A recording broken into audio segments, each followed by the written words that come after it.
అసలు బ్రేక్ఫాస్ట్ చేయని వాళ్ళ స్ట్రెంత్ ఎక్కువ ఉంది. దేవునికి స్తోత్రం. వర్షిప్లోకి నడిపించిన వారందరినీ బట్టి వందనాలు చెల్లిస్తూ ఉన్నాను. వావ్ చర్చ్ టీమ్ని వందనాలు చెల్లిస్తూ ఉన్నాను. అలాగే పాస్టర్ డేవిడ్ మనల్ని వర్షిప్లో నడిపించినందుకు వందనాలు చెల్లిస్తూ ఉన్నాను. షిలోహ్ చర్చ్ పాస్టర్ డేవిడ్ని చూస్తూ ఉంటే మంచిగా అనిపిస్తుంది. నన్ను నేను చూసుకున్నట్టు ఉంటుంది. చర్చ్ స్టార్ట్ చేసినప్పుడు నేను ఎలా ఉన్నానో డేవిడ్ కూడా అలాగే ఉన్నాడు. ప్రస్తుతానికి యుద్ధ భూమిలోకి వచ్చాడు, పోరాటం మొదలుపెట్టాడు. All the best David, thank you so much for joining us. Shiloh church wow church కలిస్తే ఎలాంటి పేరు అవుతుంది అంటే, షిలోహ్ చర్చ్ వావ్ చర్చ్ కలిస్తే ఎలాంటి పేరు అవుతుంది అంటే, పేతురు యోహాన్లు కలిస్తే ఎలాంటి పేరు అయింది అలాంటి పేరు అవుతుంది. ఆమేన్. ఇది పేతురు యోహాన్లు మొదటి సువార్త యాత్రలో ప్రపంచ పునాదులను ఎలా అయితే కదిలించారో, షిలోహ్ చర్చ్ వావ్ చర్చ్ కలిసి కుకట్పల్లి పునాదులను కదిలించబోతా ఉన్నాయి. ఆమేన్. గట్టిగా ఆమేన్ చెప్దామా? Very good. లాస్ట్ వీక్ ఏం నేర్చుకున్నాం? యాక్ట్స్ చాప్టర్ 2లో ఏం నేర్చుకున్నాం? అపోస్తుల కార్యములు 2వ అధ్యాయంలో ఏం నేర్చుకున్నాం? ఓకే, పెంతెకోస్తు పండగ గురించి నేర్చుకున్నాం. ఓకే, పెంతెకోస్తు పండగ ఎందుకు చేస్తారు, ఎందుకు జరిపిస్తారు? పెంతెకోస్తు పండగ ఎందుకు జరిపిస్తారు? ఓకే, పెంతెకోస్తు పండగ రోజు వాళ్ళకి ఏమొచ్చింది? హోలీ స్పిరిట్ వచ్చింది. వాళ్ళు ఏం చేశారు ఆ రోజు? భాషలతో మాట్లాడాడు. భాషలు ఉన్నాయా లేవా? భాషలు ఇప్పటికీ ఉన్నాయా లేవా? ఉన్నాయని ఎంతమంది? భాషలు ఇప్పటికీ ఉన్నాయి, ఆత్మవరాలు ఇప్పటికీ ఉన్నాయి. అయితే ఆ గిఫ్ట్ అందరికీ ఇవ్వబడలేదు. ఇవ్వబడిన వారికి అది హెచ్చుగాను, అది ఇవ్వబడిన వారికి మేలుగాను ఉంది. అయితే ఈరోజు అపోస్తుల కార్యములు 3వ అధ్యాయంలోకి వెళ్ళకముందు అపోస్తుల కార్యములు 2వ అధ్యాయము 41వ వచనం ఒకసారి చదువుదాం. అపోస్తుల కార్యములు 2వ అధ్యాయము 41వ వచనం అందరం చదువుదాం ఒకసారి. చదవాలందరూ. కాబట్టి అతని వాక్యమును అంగీకరించిన వారు బాప్తిస్మము పొందిరి. ఇంచుమించు 3,000 మంది చేర్చబడిరి. వీరు అపోస్తుల బోధయందును, సహవాసమందును, రొట్టె విరుచుట యందును, ప్రార్థన చేయుట యందును. Very good. అక్కడ పాస్ చేద్దాం. 42వ వచనము మళ్ళీ ఒకసారి చదువుదాం. నాతో పాటు చెప్పండి. వీరు, గట్టిగా చెప్పాలి. వీరు అపోస్తుల బోధయందును, సహవాసమందును, రొట్టె విరుచుట యందును, ప్రార్థన చేయుట యందును ఎడతెగక ఉండిరి.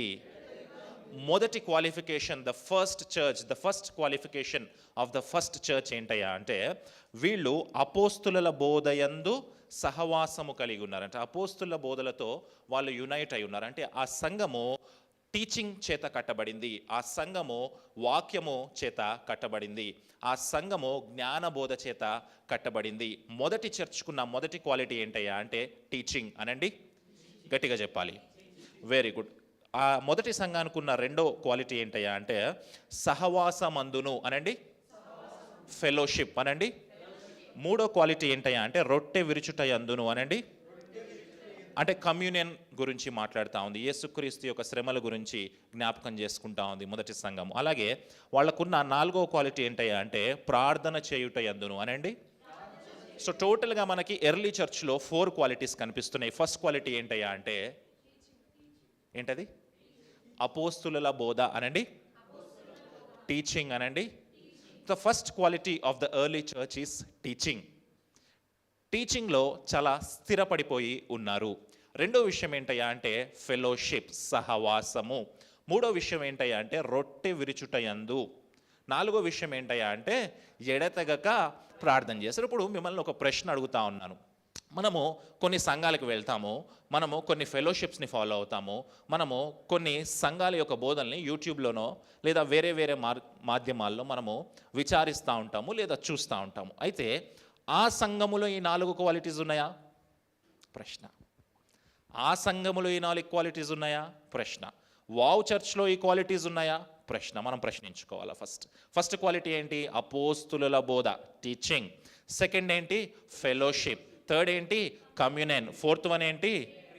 ప్రేయర్. ఇవన్నీ మీ చర్చ్లో ఉన్నాయా? వావ్ చర్చ్ పిల్లలు చెప్పండి, ఇవన్నీ మన చర్చ్లో ఉన్నాయా? గట్టిగా చెప్పాలి. ఉన్నాయంటే హల్లెలూయా వద్దు. కానీ ఆ చెల్లి రెడ్డిస్ ఫ్యామిలీ నుంచి వచ్చి హైదరాబాద్లో ఒక ప్రముఖమైన సంఘానికి వెళ్ళింది. ఆ సంఘం పేరు కూడా మనకొద్దు. ఓకే, ఒక ప్రముఖమైన సంఘానికి వెళ్ళింది. ఆ చెల్లి మాత్రమే చర్చ్లో, ఆ చెల్లి మాత్రమే ఫ్యామిలీలో కన్వర్ట్ అయిందంటే ఇంకా కన్వర్ట్ అవ్వలేదు. దేవుణ్ణి నమ్ముకొని ప్రార్థనకు వస్తూ ఉంది.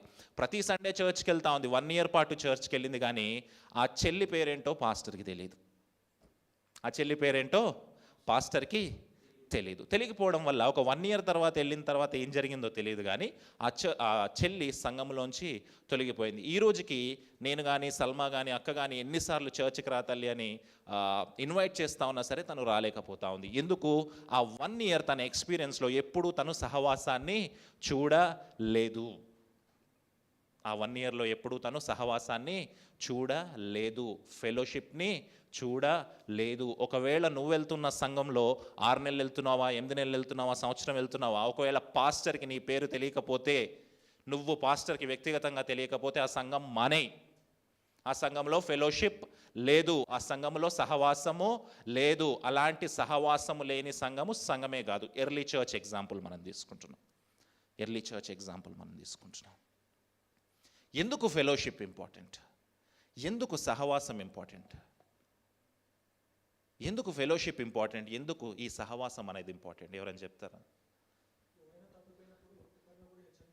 ఎగ్జాక్ట్లీ, ఎవరైనా తప్పిపోయినప్పుడు ఒకరినొకరు హెచ్చరించుకోవడానికి, ఇంకా ఆత్మీయంగా ఎదగడానికి, ఇంకా షేర్ చేసుకోవడానికి, వెరీ గుడ్, ఇంకా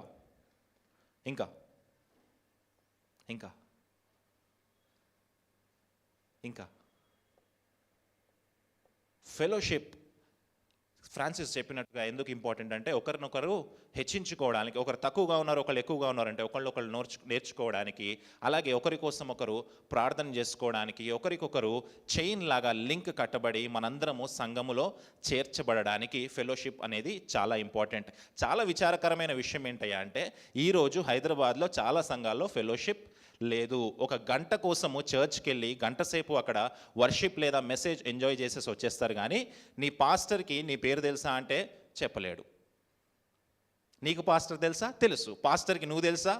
తెలియదు. ఏం లేదు, అక్కడ ఫెలోషిప్ లేదు. ఒకవేళ అలాంటి ఫెలోషిప్ లేని సంఘాలకి మనం వెళ్తూ ఉంటే వెంటనే మనం ఒక స్టాప్ కార్డ్ వేసుకొని, స్పీడ్ బ్రేకర్ వేసుకొని మనల్ని మనము విచారించుకోవాల్సిన అవసరం ఉంది. 42వ వచనంలోకి వద్దాం, 43వ వచనంలోకి వద్దాం.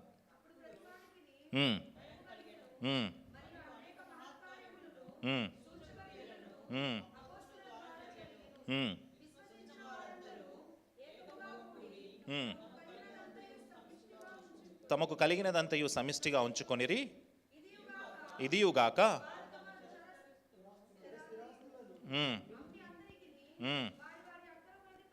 వారి అక్కర కొలది పంచిపెట్టిరి. ఇక్కడ మనము ఈ ఎర్లీ చర్చ్ గురించి స్టార్టింగ్లో 4 క్యారెక్టర్స్ చూసాం. ఏంటది? ఫస్ట్ క్యారెక్టర్ ఏంటి? టీచింగ్. సెకండ్ క్యారెక్టర్ ఏంటి? థర్డ్ క్యారెక్టర్ ఏంటి? ఫోర్త్ క్యారెక్టర్ ఏంటి? ప్రేయర్. ఇక్కడ మనకి 5th క్యారెక్టర్ కనిపిస్తుంది. ఏంటి ఆ 5th క్యారెక్టర్ అంటే, అది ఇచ్చే సంఘముగా ఉన్నది. ఎలా ఉన్నది? It is a generous church అనండి, గట్టిగానండి. అయితే నువ్వు వెళ్ళే సంఘము, నువ్వు ఫాలో అవుతాన్న సంఘము జనరస్ చర్చ్గా ఉందా? ఇచ్చే సంఘముగా ఉందా? లేదా తీసుకునే సంఘముగా ఉందా? దేవుడు మాట్లాడుతూ ఉన్నాడు మనతోటి. వావ్ చర్చ్ ఎలా ఉంది? ఇచ్చే సంఘముగా ఉందా? తీసుకునే సంఘముగా ఉందా? దేవుడు మాట్లాడుతూ ఉన్నాడు. దేవుని కృపను బట్టి ఈ రోజుకి ఇక్కడ ఉండి చెప్తా ఉన్నాను. దేవుని కృపను బట్టి ఈ రోజు వరకు కానుకలో ఏది సొంతంగా వాడుకోవాలి, అన్నీ బయటికి పంపించేస్తాం. ఎవరైనా మమ్మల్ని బ్లెస్ చేసినా కూడా ఈ రోజు వరకు అకౌంట్లో నా అకౌంట్ కానీ అక్క అకౌంట్ కానీ చెక్ చేయండి, 5 రూపీస్ కూడా ఉండవు. నా అకౌంట్ కానీ అక్క అకౌంట్ కానీ చెక్ చేయండి, 5 రూపీస్ కూడా ఉండవు. హల్లెలూయా, గట్టిగా హల్లెలూయా చెప్పాలి. ఎందుకు చెప్పాలా? మేము ఆ డబ్బుని అక్యుములేట్ చేసుకోవట్లేదు. అంటే మేము ఖర్చు పెట్టేస్తున్నామని కాదు. అపోస్తులుల బోధ కొరకు, సహవాసము కొరకు, రొట్టె విరుచుట కొరకు, సంఘ కార్యక్రమాలు జరగడం కొరకు, మిషన్ వర్క్స్ కొరకు మొత్తాన్ని తీసుకెళ్ళి ఇన్వెస్ట్ చేసేస్తున్నాం. మరి మీరు ఫాలో అవుతున్న సంఘం, మీరు వెళ్తా ఉన్న సంఘము ఇచ్చే సంఘముగా ఉందా? దేవుడు మాట్లాడుతూ ఉన్నాడు. వారం మనకి ఎంత కానుకొస్తూ ఉంది? ప్రతి ఆదివారం మనకి ఎంత కానుకొస్తూ ఉంది? అది 3 months లేదా 6 months సేవ్ చేసి ఆ డబ్బుని తీసుకొని వెళ్ళి ఎక్కడైతే పిల్లలు, పేద పిల్లలు థియాలజీ కోర్సెస్ చేస్తూ ఉన్నారో వాళ్ళకి ఆ డబ్బులు కట్టేస్తూ ఉన్నాం. ఎందుకు తెలుసా? వాళ్ళు థియాలజీ ఫినిష్ చేసి బయటికి వచ్చి సంఘము కట్టబడితే వాళ్ళకు వస్తూ ఉన్న బ్లెస్సింగ్లోంచి కొంత పర్సెంట్ బ్లెస్సింగ్ మన చర్చ్కి వస్తుంది కాబట్టి, ఆ బ్లెస్సింగ్లోంచి కొంత పర్సెంటేజ్ మీకు కూడా వస్తుంది కాబట్టి, హల్లెలూయా. మీరు ఇచ్చిన డబ్బును తీసుకెళ్ళి డైరెక్ట్గా అక్కడే ఇన్వెస్ట్ చేస్తూ ఉన్నాం. సంఘము ఇచ్చే సంఘముగా ఉందా? దేవుడు మాట్లాడుతూ ఉన్నాడు. ఎన్ని క్యారెక్టరిస్టిక్స్ కనిపించాయి? ఫస్ట్ వన్ ఏంటి? మీరు వెళ్ళే సంఘములో టీచింగ్ ఉందా లేదా? First one. సెకండ్ వన్ ఏంటి? ఫెలోషిప్. మీరు వెళ్ళే సంఘంలో ఫెలోషిప్ ఉందా లేదా? థర్డ్ వన్ ఏంటి? మీరు వెళ్ళే సంఘంలో కమ్యూనియన్ ఉందా? చాలా సంఘాల్లో కమ్యూనియన్ ఉండదు తెలుసా? ఉందా? సాయిని అడగండి. చాలా సంఘాల్లో కమ్యూనియన్ ఉండదు. చాలా సంఘాల్లో పాస్టర్ గారు బాప్తిసం ఇయ్యాడు. సాయిని అడగండి కావాలంటే. థర్డ్ వన్ ఏంటి? థర్డ్ క్యారెక్టరిస్టిక్ ఏంటి? ఫోర్త్ వన్ ఏంటి? ప్రేయర్. మీరు వెళ్ళే సంఘంలో ప్రార్థన ఉందా? ప్రార్థన చేత కట్టబడుతున్నామా? ప్రశ్న. ఆదివారం వెళ్ళామా, మళ్ళీ ఆదివారం వరకు కనపడాడు పాస్టర్. నేను నా గురించే చెప్తా ఉన్నా, వేరే వాళ్ళ గురించిగా. యాజక సమూహం గురించే మాట్లాడుతా ఉన్నా. ఆదివారం వెళ్ళామా, మళ్ళీ ఆదివారం కనపడాడు. ఆయనను కలవాలంటే అపాయింట్మెంట్ తీసుకోవాలి. ఆ అపాయింట్మెంట్ తీసుకోవడానికి 10,000 20,000 రూపాయలు ఉంటుంది. ఉందా లేదా? ప్రార్థనతో కట్టబడతా ఉందా సంఘము? ఫిఫ్త్ క్యారెక్టరిస్టిక్ ఏంటి? జనరస్ చర్చ్గా ఉంది, ఇచ్చే సంఘముగా ఉంది. మరి మీరు ఫాలో అవుతా ఉన్న సంఘము ఇచ్చే సంఘముగా ఉందా, తీసుకునే సంఘముగా ఉందా? ఆలోచన చేయాలి. ఇంకో విషయం ఏంటి తెలుసా? ఆ రోజు ఎంతమంది మారు మనసు పొందారంట? ఎంతమంది బాప్తిసం తీసుకున్నారంట? 3,000 మంది బాప్తిసం తీసుకున్నారంట. ఎందుకు జరిగింది తెలుసా ఆ కార్యము? అక్కడ కార్యం ఎందుకు జరిగింది తెలుసా? 120 మంది అపోస్తుల మీదకి పరిశుద్ధాత్మ దేవుడు వస్తే 3,000 మంది ఎలా వస్తారు? రాలేరు కదా. 120 మంది ఎంతమందికి సువార్త చెప్పగలరు? మహా అయితే ఒక 1,000 మందికి చెప్పగలరు. అయితే ఈ 1,000 మంది వెళ్ళి ఇంకో 2,000 మందికి ఇవాంజలిజం చేసి, సౌవార్థీకరణ చేసి, వాళ్ళక్కడికి తీసుకొచ్చి వాళ్ళందరూ బాప్తిసం తీసుకోవడానికి సిద్ధపరిచారంట. అక్కడ ఏం జరిగింది? ఇవాంజలిజం జరిగింది. ఏం జరిగింది? ఆ సంఘములో, మొదటి సంఘములో, ఎర్లీ చర్చ్లో ఇవాంజలిజం కూడా ఉందంట. హల్లెలూయా. మరి మీరు వెళ్తా ఉన్న సంఘంలో ఇవాంజలిజం ఉందా? ఇవాంజలిజం? ప్రశ్న. ఇది 6th క్యారెక్టర్. టోటల్గా 6 చెప్పాను. 6th వన్ ఏంటి? వెళ్తా ఉన్న సంఘంలో ఇవాంజలిజం ఉందా? మరి వావ్ చర్చ్లో ఇవాంజలిజం ఉందా? గర్వంగా చెప్పగలను నేను, ఉంది. హల్లెలూయా. గట్టిగా చెప్పాలా? ఉంది. ఇవాంజలిజం ఉంది. ఒకళ్ళ చేత ఫెలోషిప్ ద్వారా కట్టబడి, మీకు గుర్తుందో లేదో, రాష్ట్రీయ ఆదిత్య ఎన్క్లేవ్లో మనము JNTU బ్యాక్ సైడ్ స్టార్ట్ చేసినప్పుడు నేను, శ్వేతక్క, సల్మా, ఆదిత్య అన్న మాత్రమే ఉన్నాం. 4 మాత్రమే ఉన్నాం. మేడగదిలో మొదలుపెట్టాం. సంవత్సరం తిరగకుండానే దేవుడు 15 మంది దాకా తీసుకొచ్చాడు. హల్లెలూయా. ఎందుకు జరిగింది? నేను చేశానా? నేను చేయలేదు. మనకి మనం ఇవాంజలిజం చేస్తూ బయటకు వచ్చాం కాబట్టి ఆ ఇవాంజలిజం ద్వారా దేవుడు సంఘాన్ని నింపే ప్రయత్నం చేస్తా ఉన్నాడు. హల్లెలూయా. ఈ ఇవాంజలిజంని ఎప్పుడూ మర్చిపోవద్దు. ఈ ఫెలోషిప్ని ఎప్పుడూ మర్చిపోవద్దు. ఈ కమ్యూనియన్ సర్వీస్ని ఎప్పుడూ మర్చిపోవద్దు. ప్రార్థన చేయడం ఎప్పుడూ మర్చిపోవద్దు. ఇవ్వటాన్ని ఎప్పుడూ మర్చిపోవద్దు.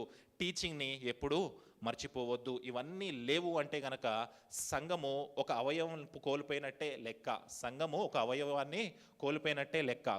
కొరింథీయులకు రాసిన మొదటి పత్రిక 12వ అధ్యాయం 20వ వచనం చూద్దాం.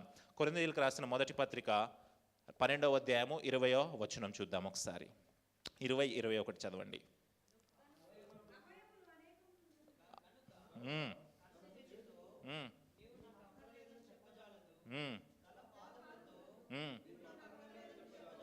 Very good. 20వ వచనంలో అదే ఉందా? 20వ వచనం చదవండి ఒకసారి.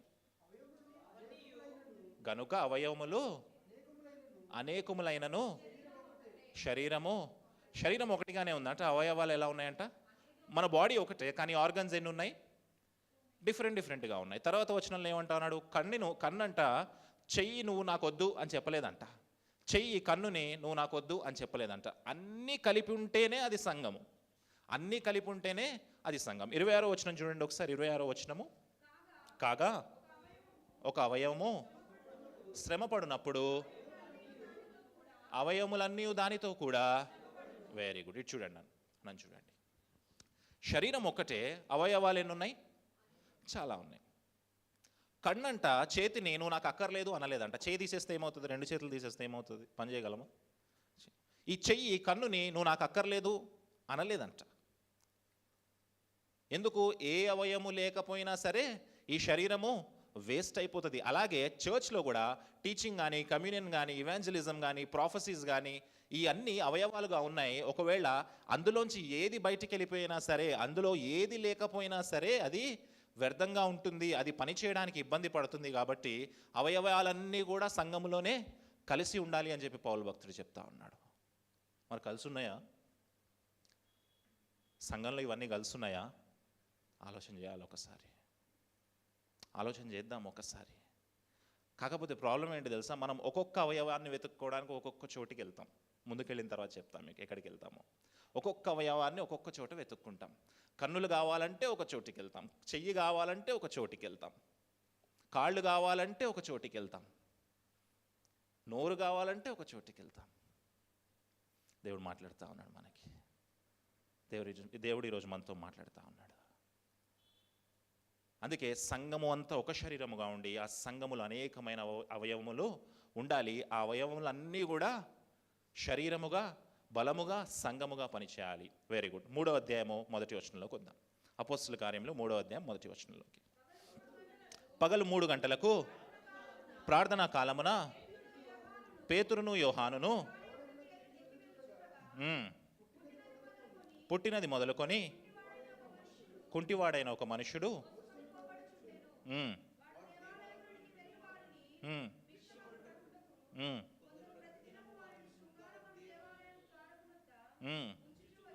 ఉంచుచూ వచ్చిరి. పేతురును యోహానును దేవాలయంలో ప్రవేశింపబోనప్పుడు వాడు చూచి భిక్షం అడుగగా. ఇటు చూడండి, నన్ను చూడండి. దేవాలయానికి ఒక ద్వారం ఉందంట. ఆ ద్వారం పేరు శృంగారమను ద్వారము. ఓకే, శృంగారము అనే మాటకి చాలామంది సెక్స్ అని అంటారు, కానీ ఆ మాటకి అర్థము అందము, బ్యూటిఫుల్ అని అర్థం. ఏంటి? బ్యూటిఫుల్. ఆ మధ్యకాలంలో ఒక చోట ఒక చర్చ్కి శృంగారమను దేవాలయం ఉంది. రాధా మనోహర్ దాస్ గారు అక్కడికి వెళ్ళాడు. వెళ్ళి చూసారా చర్చ్లో ఏం చేస్తారో వీళ్ళు అని చెప్పి దాన్ని చూపిస్తా ఉన్నాడు. ఎందుకు? వాడికి అర్థం తెలియలేదు కాబట్టి. శృంగారము అనే మాటకి అర్థం ఏంటి? అందము, బ్యూటిఫుల్ అని అర్థం. అయితే యెరూషలేముకి ఒక గేట్ ఉందంట. ఆ గేట్ పేరు బ్యూటిఫుల్. బ్యూటిఫుల్ అనండి, గట్టిగానండి, అందము అనండి. సో ఆ శృంగారమను దేవాలయపు గేట్ ఏదైతే ఉందో ఆ గేట్ హైట్ వచ్చేసి 75 ఫీట్ అంట. ఎంత? 75 అడుగుల గేట్. అంటే ఈ బిల్డింగ్ అంత ఉండొచ్చు, బహుశా ఈ బిల్డింగ్ అంత ఉండొచ్చు. ఓకే, అయితే దానికి ఇంకో పేరు ఉందంట. ఏంటయ్యా ఆ పేరు అంటే నికెనార్ గేట్ అంటాం. ఏమంటాం? నికెనార్ గేట్ అనండి, గట్టిగానండి, మళ్ళీ చెప్పండి. దానికి ఇంకొక పేరు అంటే నికెనార్ గేట్. ఓకే, ఆ 75 అడుగులు ఉంటుంది. అలాగే అది కొరింథియన్ బ్రాస్తో చేయబడి ఉంది. దేంతోటి అంటే కొరింథీ సంఘము కాదు, కొరింథీ ప్రాంతంలో ఒక చక్కటి ఫైన్ ట్యూన్డ్ రాగి దొరుకుతుందంట. రాగి అంటారా బ్రాస్ని తెలుగులో? ఇత్తడి కదా, ఇత్తడి అంటారు. ఆ ఇత్తడి దొరుకుతుందంట.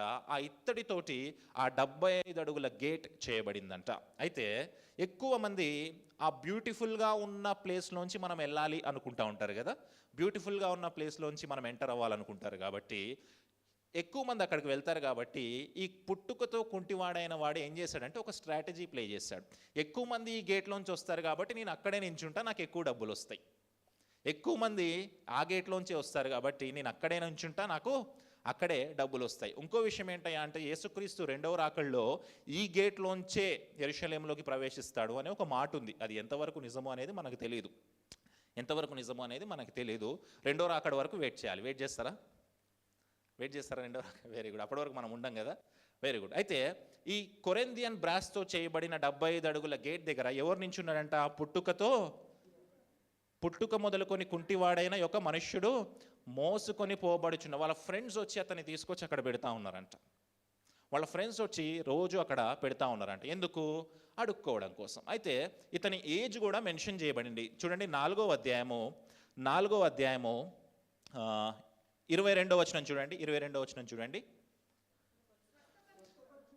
స్వస్థపరచుటాను ఆ సూచక క్రియ ఎవని విషయంలో చేయబడినో వాడు 40 ఏండ్ల కంటే ఎక్కువ వయసు కలవాడు. ఇప్పుడు ఈ కుంటివానికి ఎంత ఏజ్ ఉంది? 40 years. అంటే ఆ గేట్ దగ్గర ఎప్పటి నుంచి కూర్చుంటున్నాడు అనుకుందాం? పుట్టినది మొదలుకొని కుంటివాడే. బహుశా కొంచెం ఊహ వచ్చిన తర్వాత ఏ పని రాదు, ఏ పని చేత కాదు కాబట్టి అక్కడ పాడేస్తుంటారు. 30-35 years నుంచి ఆ గేట్ దగ్గరే కూర్చుంటా ఉన్నాడు. అయితే ఇక్కడ ఇంకో విషయం ఏంటయ్యా అంటే, ఇక్కడ మనం రెండో విషయాన్ని ఏం గమనించాలి అంటే, యేసుక్రీస్తు వారు తన శిష్యులతోటి చాలాసార్లు ఆ గేట్ నుంచే వెళ్ళారు. యేసుక్రీస్తు వారు తన శిష్యులతో చాలాసార్లు ఆ గేట్ నుంచే లోపలికి వెళ్ళారు. అయితే యేసుక్రీస్తు వారు లోపలికి వెళ్ళినప్పుడు, ఇటు చూడండి, నన్ను చూడండి, యేసుక్రీస్తు వారు లోపలికి వెళ్ళినప్పుడు ఈ కుంటివాడు ఉన్నాడంటారా లేరంటారా? ఉన్నారంటారా లేరంటారా? యేసుక్రీస్తు వారు ఆ శృంగారము అనే ఆ గేట్లోంచి చాలాసార్లు లోపలికి వెళ్ళారు శిష్యులతో పాటు. ఈ కుంటివాడు అక్కడ ఉన్నాడు అనుకుంటున్నారా, లేరు అనుకుంటున్నారా? మరి ఉంటే యేసుక్రీస్తు ఎందుకు స్వస్థపరచలేదు?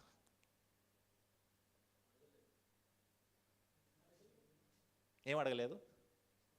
ఇక్కడ కూడా అడగలేదు కదా. మరి ఇక్కడ కూడా అడిగాడా? స్వస్థపరచమని అడిగాడా? భిక్షం అడిగితే పేతురు యోహాన్లు స్వస్థపరిచారు. ఇప్పుడు ఎలాగైతే భిక్షం అడుక్కుంటున్నాడు, అప్పుడు యేసుక్రీస్తు వారు వెళ్ళినప్పుడు కూడా భిక్షం అడుక్కొనే ఉంటాడు కదా. యేసుక్రీస్తు వారు చూచి లేకు స్వస్థపరచబడు అని తీసుకొని వెళ్ళి ఉండొచ్చు కదా, నడిపించి ఉండొచ్చు కదా. ఎందుకు జరగలేదంటారు? Exactly, maybe it is not the right time. అంటే యేసుక్రీస్తు వారు అనేక మందిని స్వస్థపరిచారు, అలాగే అనేక మందిని స్వస్థపరచలేదు కూడా. ఒకవేళ మీరు బెత్సైదా అనే ఆ కొలను దగ్గరికి వెళ్ళినప్పుడు చూస్తే, ఆ బెత్సైదా అనే కొలను దేనికి ఫేమస్ అయ్యా అంటే, చాలామంది అక్కడికి వచ్చి ఆ కొలనులో మునిగి తేలితే నేను స్వస్థపరచబడతాను అనుకుంటారు. అలాగే ఆ రోజు బెత్సైదా కొలను దగ్గరికి చాలామంది వస్తే అందులో ఒక్కరిని మాత్రమే యేసుక్రీస్తు స్వస్థపరిచారు. గుర్తుందా మీకు? అక్క లాస్ట్ వీక్ చెప్పింది, ఒక్కరిని మాత్రమే మిగతా వాళ్ళు ఎందుకు స్వస్థపరచలేదు అంటే, maybe it is not the right time. Maybe next పేతురు యోహానులు రాబోతా ఉన్నారు, వాళ్ళ కోసం ఆ స్వస్థత కార్యాన్ని నేను రిజర్వ్ చేసి పెట్టాను అని అనుకున్నారేమో యేసుక్రీస్తు వారు. చూడండి, ఎన్నోసార్లు ఆ గేట్లోంచే వెళ్ళిన యేసుక్రీస్తు వారు వాళ్ళని, ఆ వ్యక్తిని స్వస్థపరచలేదు. ఆ స్వస్థత కార్యాన్ని ఎవరికి విడిచిపెట్టారు?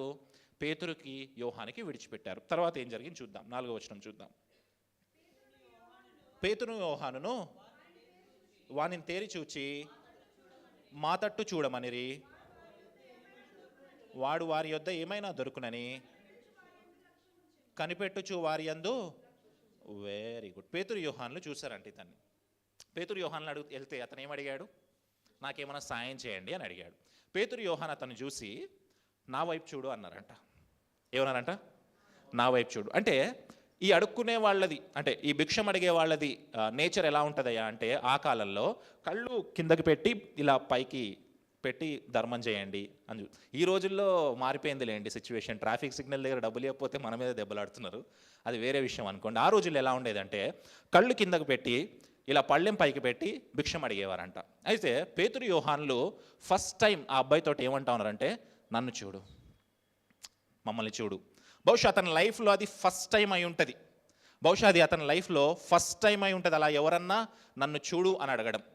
అలా నన్ను తేరి చూడు అని అడిగారంట. అడిగితే వాడేం చేశాడంట, ఇతరుల దగ్గర ఏమన్నా దొరుకుతుందేమో, వీళ్ళ దగ్గర డబ్బులు ఉంటాయేమో అనుకొని ఎదురు చూస్తూ ఉంటే పేతురు ఏమన్నాడంట చూడండి, 5వ వచనము, 6వ వచనం. అంతటా పేతురు, వెండి బంగారము నా యొద్ద లేవు కానీ నాకు కలిగినదే.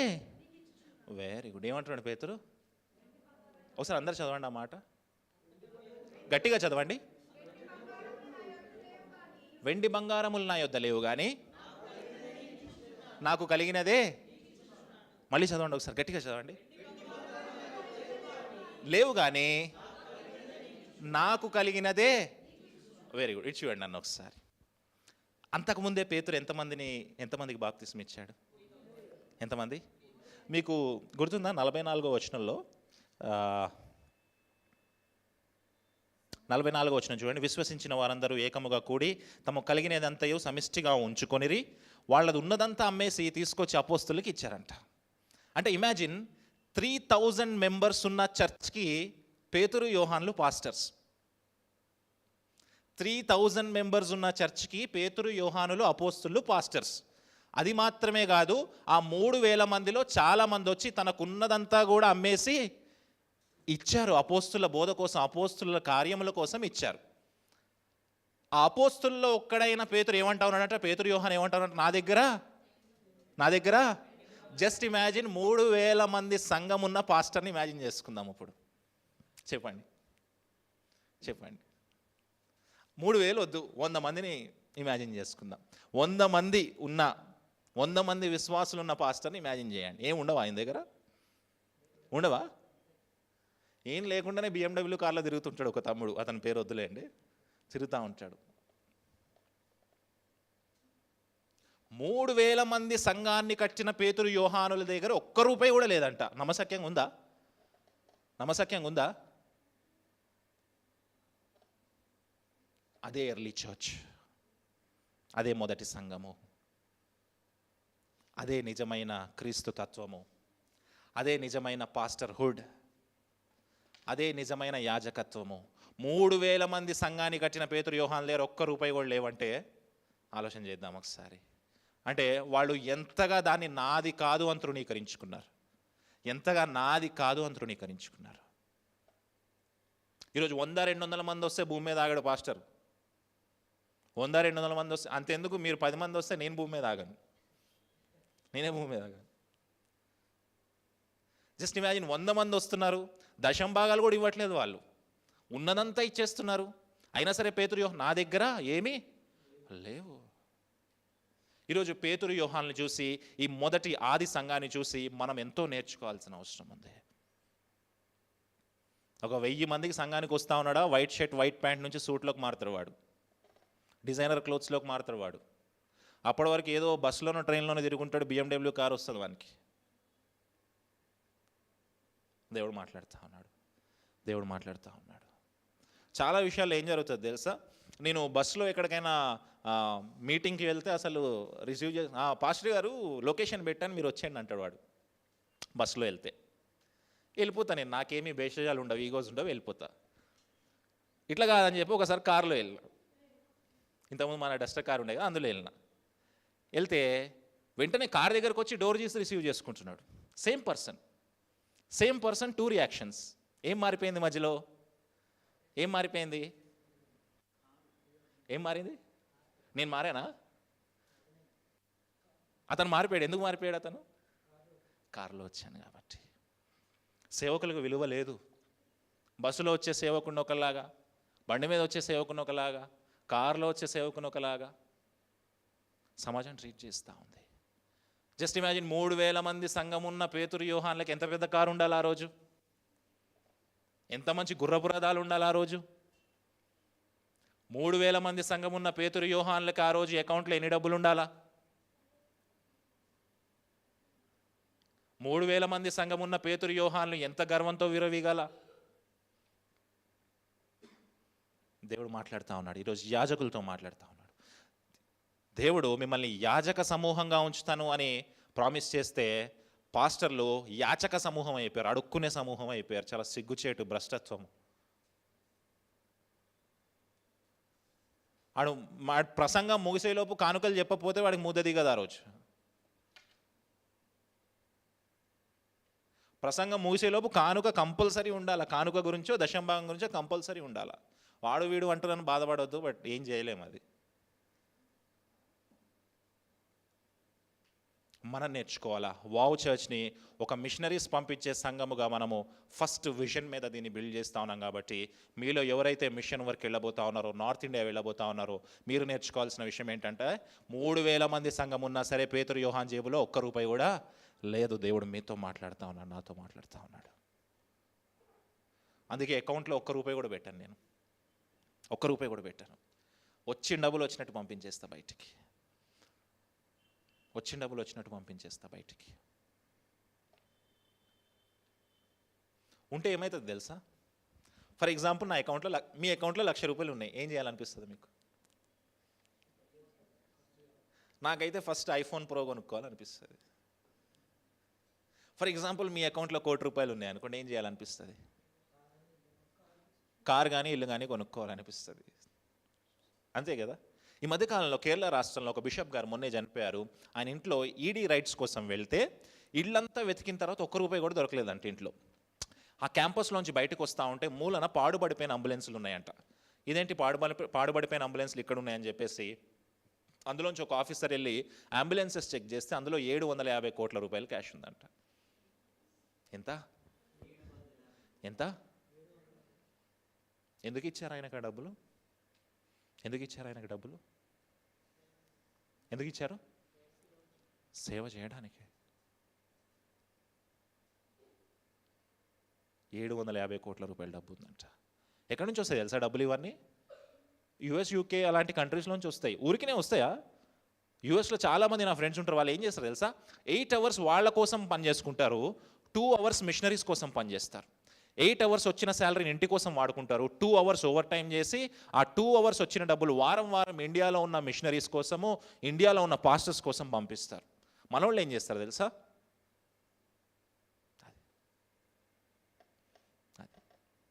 3,000 మంది సంఘం ఉన్న పేతురు యోహాను దగ్గర ₹1 కూడా లేదని. చాలా ఆశ్చర్యంగా అనిపిస్తుంది నాకు ఈ చదివినప్పుడల్లా. ₹1 లేకపోవడం, నా దగ్గర ఏం లేదంటున్నాడు పేతురు యోహాను. రేపొద్దున్న వావ్ చర్చ్లో మీరందరూ మిషనరీస్గా వెళ్ళినప్పుడు అదే సాక్ష్యం మీరు పొందుకొందురుగాక. హల్లెలూయా, ఆమెన్. గట్టిగా చెప్పాలి ఆమెన్. మీ అందరితో దేవుడు మాట్లాడుతూ ఉన్నాడు. తర్వాత చూద్దాం, తర్వాత వచనం చూద్దాం. నజరేయుడైన యేసుక్రీస్తు నామమున నడువమని చెప్పి వాని కుడి చేయి పట్టుకొని లేవనెత్తెను. ఇప్పుడు పేతురు ఏమంటా ఉన్నాడంట? నువ్వు నజరేయుడైన యేసుక్రీస్తు నామమున లెగు అని చెప్పి కుడి చేయి పట్టుకొని లేవనెత్తాడంట పేతురు. యేసుక్రీస్తుని ఏమంటా ఉన్నాడు? నజరేయుడైన. ఈ నజరేయుడైన యేసుక్రీస్తు అనే టర్మ్ చాలా తక్కువగా వాడబడింది. ఈ నజరేయుడైన యేసుక్రీస్తు అనే టర్మ్ ఎక్కువ శాస్త్రులు, పరిసయ్యులు వాడారు. ఎందుకు తెలుసా? యేసుక్రీస్తుని ఇన్సల్ట్ చేయడానికి. ఎందుకు తెలుసా? నజరేతు అనే గ్రామము ఆ రోజుల్లో చాలా చెడ్డ పేరు కలిగిన గ్రామము. నజరేతు అనే గ్రామంలో ఎక్కువ విగ్రహారాధన జరిగేది. నజరేతు అనే గ్రామంలో ఇల్లీగల్ యాక్టివిటీస్ ఎక్కువ జరిగేవి. ఆ ప్లేస్లోంచి వచ్చిన యేసుక్రీస్తుని ఇన్సల్ట్ చేయడానికి, రే నువ్వు నజరేతు నుంచి వచ్చావు కదా అని ఇన్సల్ట్ చేసేవారు. నజరేతు అనే ప్రాంతానికి చాలా చెడ్డ పేరుంది. యోహాను సువార్త 1వ అధ్యాయం 46వ వచనం తీద్దాం. యోహాను సువార్త 1వ అధ్యాయము 46వ వచనం. నజరేతు గ్రామం గురించి వాళ్ళు ఏమంటా ఉన్నారో చూద్దాం ఒకసారి. యోహాను సువార్త 1వ అధ్యాయము 46వ వచనము. అందుకు నతనయేలు నజరేతులో నుండి మంచిది ఏదైనా రాగలదా అంటున్నాడంట. మళ్ళీ చదవండి ఆ లైన్ ఒకసారి. నజరేతులో నుండి అసలు నజరేతులోంచి మంచిదేమని వస్తుందా? నజరేతు అనే గ్రామానికి ఉన్న సాక్ష్యం అది. హైదరాబాద్లో కూడా చాలా ప్రాంతాలు ఉంటాయి. ఆ ప్రాంతాల్లోంచి ఏదైనా మంచి జరుగుతుందా అసలు? నజరేతులోంచి ఏమైనా మంచిది రాగలదా అంటే ఆ నజరేయుడైన యేసు అనే ఇన్సల్ట్ని పేతురు తీసుకొని వచ్చేసి ఆ ఇన్సల్ట్ని గొప్ప మహిమగా మారుస్తూ నజరేయుడైన యేసుక్రీస్తు నామంలో నువ్వు లెగు అంటా ఉన్నాడు. హల్లెలూయా. ఈరోజు నువ్వు ఏది ఇన్సల్ట్గా తీసుకుంటా ఉన్నావు? ఈరోజు నువ్వు ఏది ఇన్సల్ట్గా తీసుకుంటా ఉన్నావో ఆ ఇన్సల్ట్ని దేవుడు మహిమకరంగా మార్చబోతా ఉన్నాడు. హల్లెలూయా. నాకు మాట్లాడడం రాదు అనుకుంటాయేమో, నాకు నత్తుంది. చాలామందికి తెలియదు, నత్తుంది. నాకు సరిగా మాట్లాడలేను. నేను స్టేజ్ ఫియర్ ఉంది, నాకు స్టేజ్ ఫియర్ ఉంది, సరిగా మాట్లాడలేను. దాన్నే దేవుడు వాడుకొని కట్టుకుంటా వచ్చాడు. హల్లెలూయా. ఈరోజు ఒకవేళ నువ్వు మాట్లాడలేను అనుకుంటావున్నావా, నీతో మాట్లాడిస్తాడు దేవుడు. నువ్వు సువార్త ప్రకటించలేను అనుకుంటావున్నావా, నీతో సువార్త ప్రకటిస్తాడు దేవుడు. నువ్వు ఇవాంజలిజం చేయలేను అనుకుంటా ఉన్నావా, దాన్ని మహిమకరంగా ఆయన మార్చుకోబోతా ఉన్నాడు. తమ్ముడు, చెల్లి, నీతో మాట్లాడుతూ ఉన్నాడు దేవుడు. ఆ నజరేయుడు అనే ఇన్సల్ట్ని దేవునికి మహిమకరంగా మార్చేశాడు పేతురు. హల్లెలూయా. దేవుడు మనతో మాట్లాడుతూ ఉన్నాడు. ముందుకు వెళ్దాం. నజరేయుడైన యేసుక్రీస్తు నామంలో చదవండి, ఆ మాట చదవండి. నడవమని చెప్పి వాని కుడి చేయి పట్టుకొని లేవనెత్తెను. వెంటనే వాని పాదములను చీలమండలమును బలము పొందెను. Very good. ఇలా పట్టుకొని ఇలా లేపాడంట. వెంటనే బోన్స్ అన్ని క్రాక్ అయ్యి ప్రాపర్ షేప్లోకి వచ్చేసాయంట. ఈ బుక్ రాసింది ఎవరు? అపోస్తుల కార్యాలు రాసింది ఎవరు? లూకా గారు. లూకా గారు ప్రొఫెషన్ ఏంటి? ఆ డాక్టర్ ప్రొఫెషన్లో ఏది చెప్పగలడో అలా చెప్తున్నాడు. చీలమండలములు కదిలేను అంట. ఒక డాక్టర్ ఎలా అయితే నరేట్ చేయగలడో స్టోరీని, ఆ డాక్టర్ సెన్స్లోంచి నరేట్ చేస్తూ ఉన్నారు లూకా గారు. నువ్వు లెగు అని పట్టుకొని లేపంగానే లేచిపోయాడు. ఇక్కడ ప్రశ్న ఏంటంటే, ఒక విషయం గమనించాలి మనం. నన్ను చూడండి. ప్రశ్న ఏంటంటే, అతను అడిగాడా నన్ను స్వస్థపరచమని? అడిగాడా? ఎవరి విశ్వాసాన్ని బట్టి స్వస్థపరచబడ్డాడు? అక్కడ పేతురు విశ్వాసాన్ని బట్టి స్వస్థపరచబడ్డాడు. ఒక వ్యక్తి గురించి గుర్తుందా మీకు? అతని 4 స్నేహితులు అతన్ని తీసుకొని వచ్చి యేసుక్రీస్తు దగ్గరికి తీసుకొని వస్తే యేసుక్రీస్తు ఏమంటాడు తెలుసా? మీ విశ్వాసమును బట్టి ఇతను స్వస్థపరచబడి. అంటే ఇప్పుడు చాలామంది ఏం చెప్తారు తెలుసా, చాలామంది ఏం చెప్తారు తెలుసా, విశ్వాసం ఉంటే స్వస్థపరచబడుతుందంట. ఫర్ ఎగ్జాంపుల్ సాయికి ఏదన్నా స్వస్థత కావాలి, సాయికి ఏదన్నా స్వస్థత కావాలి, ఓకే. స్వస్థత కావాలి అంటే సాయి విశ్వాసంతో ఒక చోటికి వెళ్ళాలంట. ఆ చోటికి వెళ్తే ఆ చోటిలో విశ్వాసం ఉంటే సాయి స్వస్థపరచబడతాడంట. ఇక్కడ ఈ వ్యక్తికి ఏమైనా విశ్వాసం ఉందా? కుంటి వ్యక్తికి లేదు. కానీ పేతురు విశ్వాసాన్ని బట్టి స్వస్థపరచబడ్డాడు. ఇంకా క్లియర్గా ఎక్స్ప్లెయిన్ చేయాలంటే ఒక పెయింటర్ ఉన్నాడు అనుకుందాం. హైదరాబాద్లో అతను పెయింటరే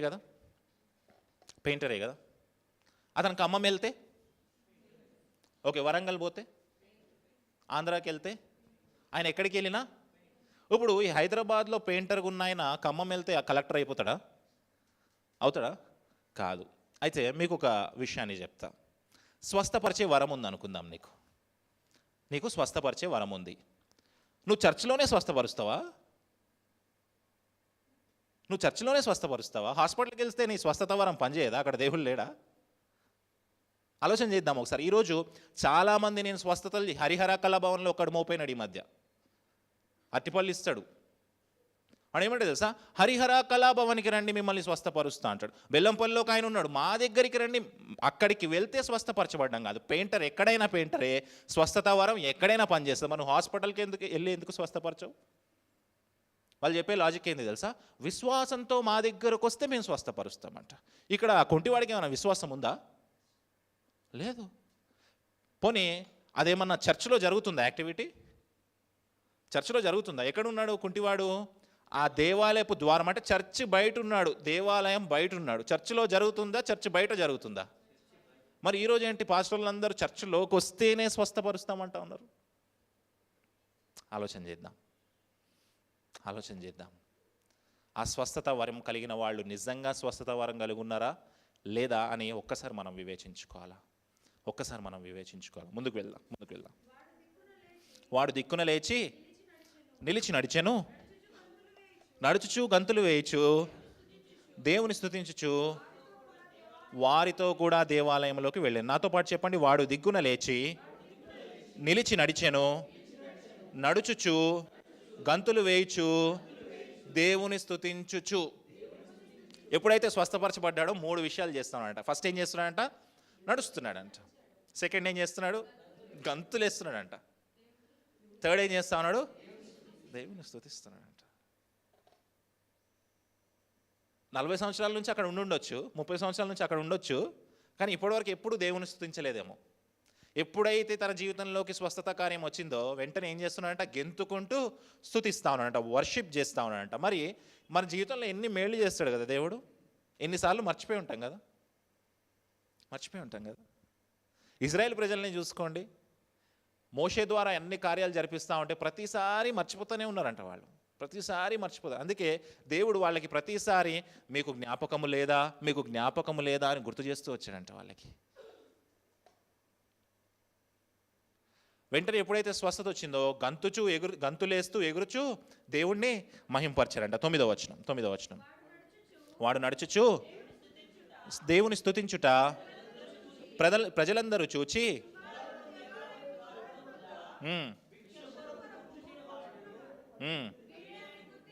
వీడే అని గుర్తెరిగి విస్మయముతో నిండి పరవశులయ్యారు. ఎప్పుడైతే స్వస్థపరచబడ్డారో జనులందరూ చూసారంటే, ఎక్కడ మార్కెట్ ప్లేస్లో జరుగుతూ ఉంది, ఇది దేవాలయము గేట్ దగ్గర జరుగుతూ ఉంది. దేవాలయం గేట్ దగ్గర ఎప్పుడైతే ఈ విషయం జరిగిందో వెంటనే వాళ్ళందరూ వచ్చేసారంట. ముందుకు వెళ్దాం, 12వ వచనం చూద్దాం. 12వ వచనం, పేతురును యోహాను పట్టుకొని ఉండగా ప్రజలందరూ విస్మయం ఉంది.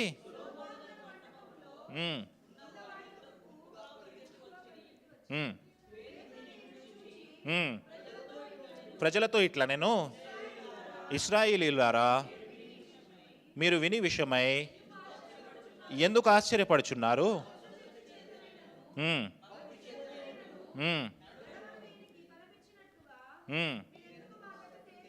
మీరెందుకు మా తట్టు తేరి చూచుచున్నారు అని క్వశ్చన్ అడుగుతాం. ఇది చూడండి, ఒక స్వస్థత కార్యం జరిగింది. పేతురు యోహాన్లు ఆ స్వస్థత కార్యం చేశారు. చేసిన వెంటనే వాడు ఏం చేశాడు? గెంతుచు దేవుణ్ణి స్తుతిస్తూ ఉన్నాడు. అది మాత్రమే కాదు, పేతురు యోహాన్ని ఇలా పట్టుకున్నాడంట, 2 చేతుల మీద ఇలా పట్టుకున్నాడు. ఓకే, ఇదంతా చూసిన జనాలు ఏం చేశారు అక్కడ? ఇదంతా చూసి విస్మయం ఉంది, పరిగెత్తుకుంటే ఎక్కడికి వచ్చారు? వీళ్ళ దగ్గరకు వచ్చారు. అయితే పేతురు ఏం చేస్తున్నాడు తెలుసా? అక్కడ ఆ ఆపర్చునిటీని, ఆ ఇవాంజలిస్టిక్ ఆపర్చునిటీని వాడుకుంటా ఉన్నాడు. అయితే నిజంగా చెప్పాలంటే అక్కడ ఒక సండే సర్వీస్ జరుగుతూ ఉంది. ఒక సండే సర్వీస్ అంటే ఎవరైతే ఆ గెంతుతూ అతను ఉన్నాడో పాటలు పాడేశాడు, పేతురు ఇతన్ని తీసుకొచ్చి ఇగో సాక్ష్యం చెప్పిస్తూ ఉన్నాడు. వెంటనే పేతురు నెక్స్ట్ ఏం చేస్తూ ఉన్నాడు అంటే మెసేజ్ చెప్పేస్తూ ఉన్నాడు, వాళ్ళకి ప్రసంగం చెప్పడం స్టార్ట్ చేస్తూ ఉన్నాడు.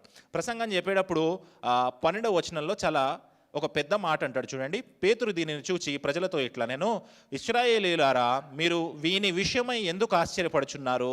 మా సొంత శక్తి చేతనైనను భక్తి చేతనైనను నడువని వీనికి బలమిచ్చినట్టుగా మీరెందుకు మా తట్టు తేరి చూచుచున్నారు అని. ఇది చూడండి ఏమంటున్నాడు తెలుసా? ఇతడు స్వస్థపరచబడ్డాడు కదా, ఇతను స్వస్థపరచబడితే మీరు మమ్మల్ని ఎందుకు చూస్తున్నారు? స్వస్థపరిచింది ఎవరు? లెక్క ప్రకారము టెక్నికల్గా స్వస్థపరిచింది ఎవరు అక్కడ? పేతురు యోహానులే. పేతురు యోహానులు ఏమంటున్నారు తెలుసా? మీరు మమ్మల్ని ఎందుకు చూస్తున్నారు? మీరు చూడాల్సింది ఎవరి వైపు? దేవుని వైపు. అయితే ఇప్పుడు మిమ్మల్ని ఒక ప్రశ్న అడుగుతా. ఏంటి తెలుసా? వాళ్ళ పేర్లు చెప్పొద్దు, వాళ్ళ చర్చ్ పేర్లు చెప్పొద్దు, ప్లేసెస్ పేర్లు చెప్పండి. జస్ట్ ప్లేసెస్ పేర్లు చెప్పండి. మీకు ఆశీర్వాదాలు కావాలంటే ఏ ప్లేస్కి వెళ్తారు? చర్చ్ పేరు చెప్ప మియాపూర్ వెళ్తారా? ఓకే, మియాపూర్ అనండి. ఓకే, ఖర్చీఫుల్ కావాలంటే ఎక్కడికి వెళ్తారు? Very good. ఒకవేళ అచ్చిపల్లి ఎక్కడ దొరుకుతాయి? హరిహర కళాభవన్. Very good. ఇంకేమున్నాయి ఇందులో? ప్రవచనాలు కావాలంటే ఎక్కడికి వెళ్తారు? మెహదీపట్నంలో జేసీఎన్ఎంకి వెళ్తావా? Very good. ఓకే, భాషలు కావాలంటే ఎక్కడికి వెళ్తారు?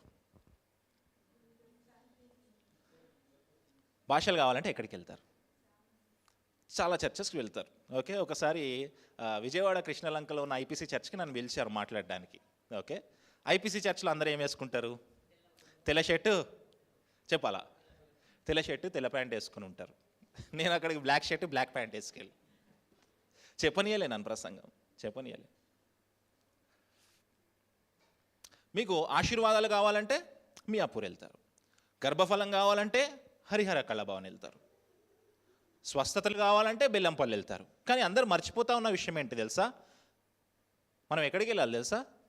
దేవుడి దగ్గరికి వెళ్ళాలి. ఎక్కడికి వెళ్ళాలి? మరి మీరేంటి బెల్లంపల్లి మియాపూర్ వెళ్తున్నారు?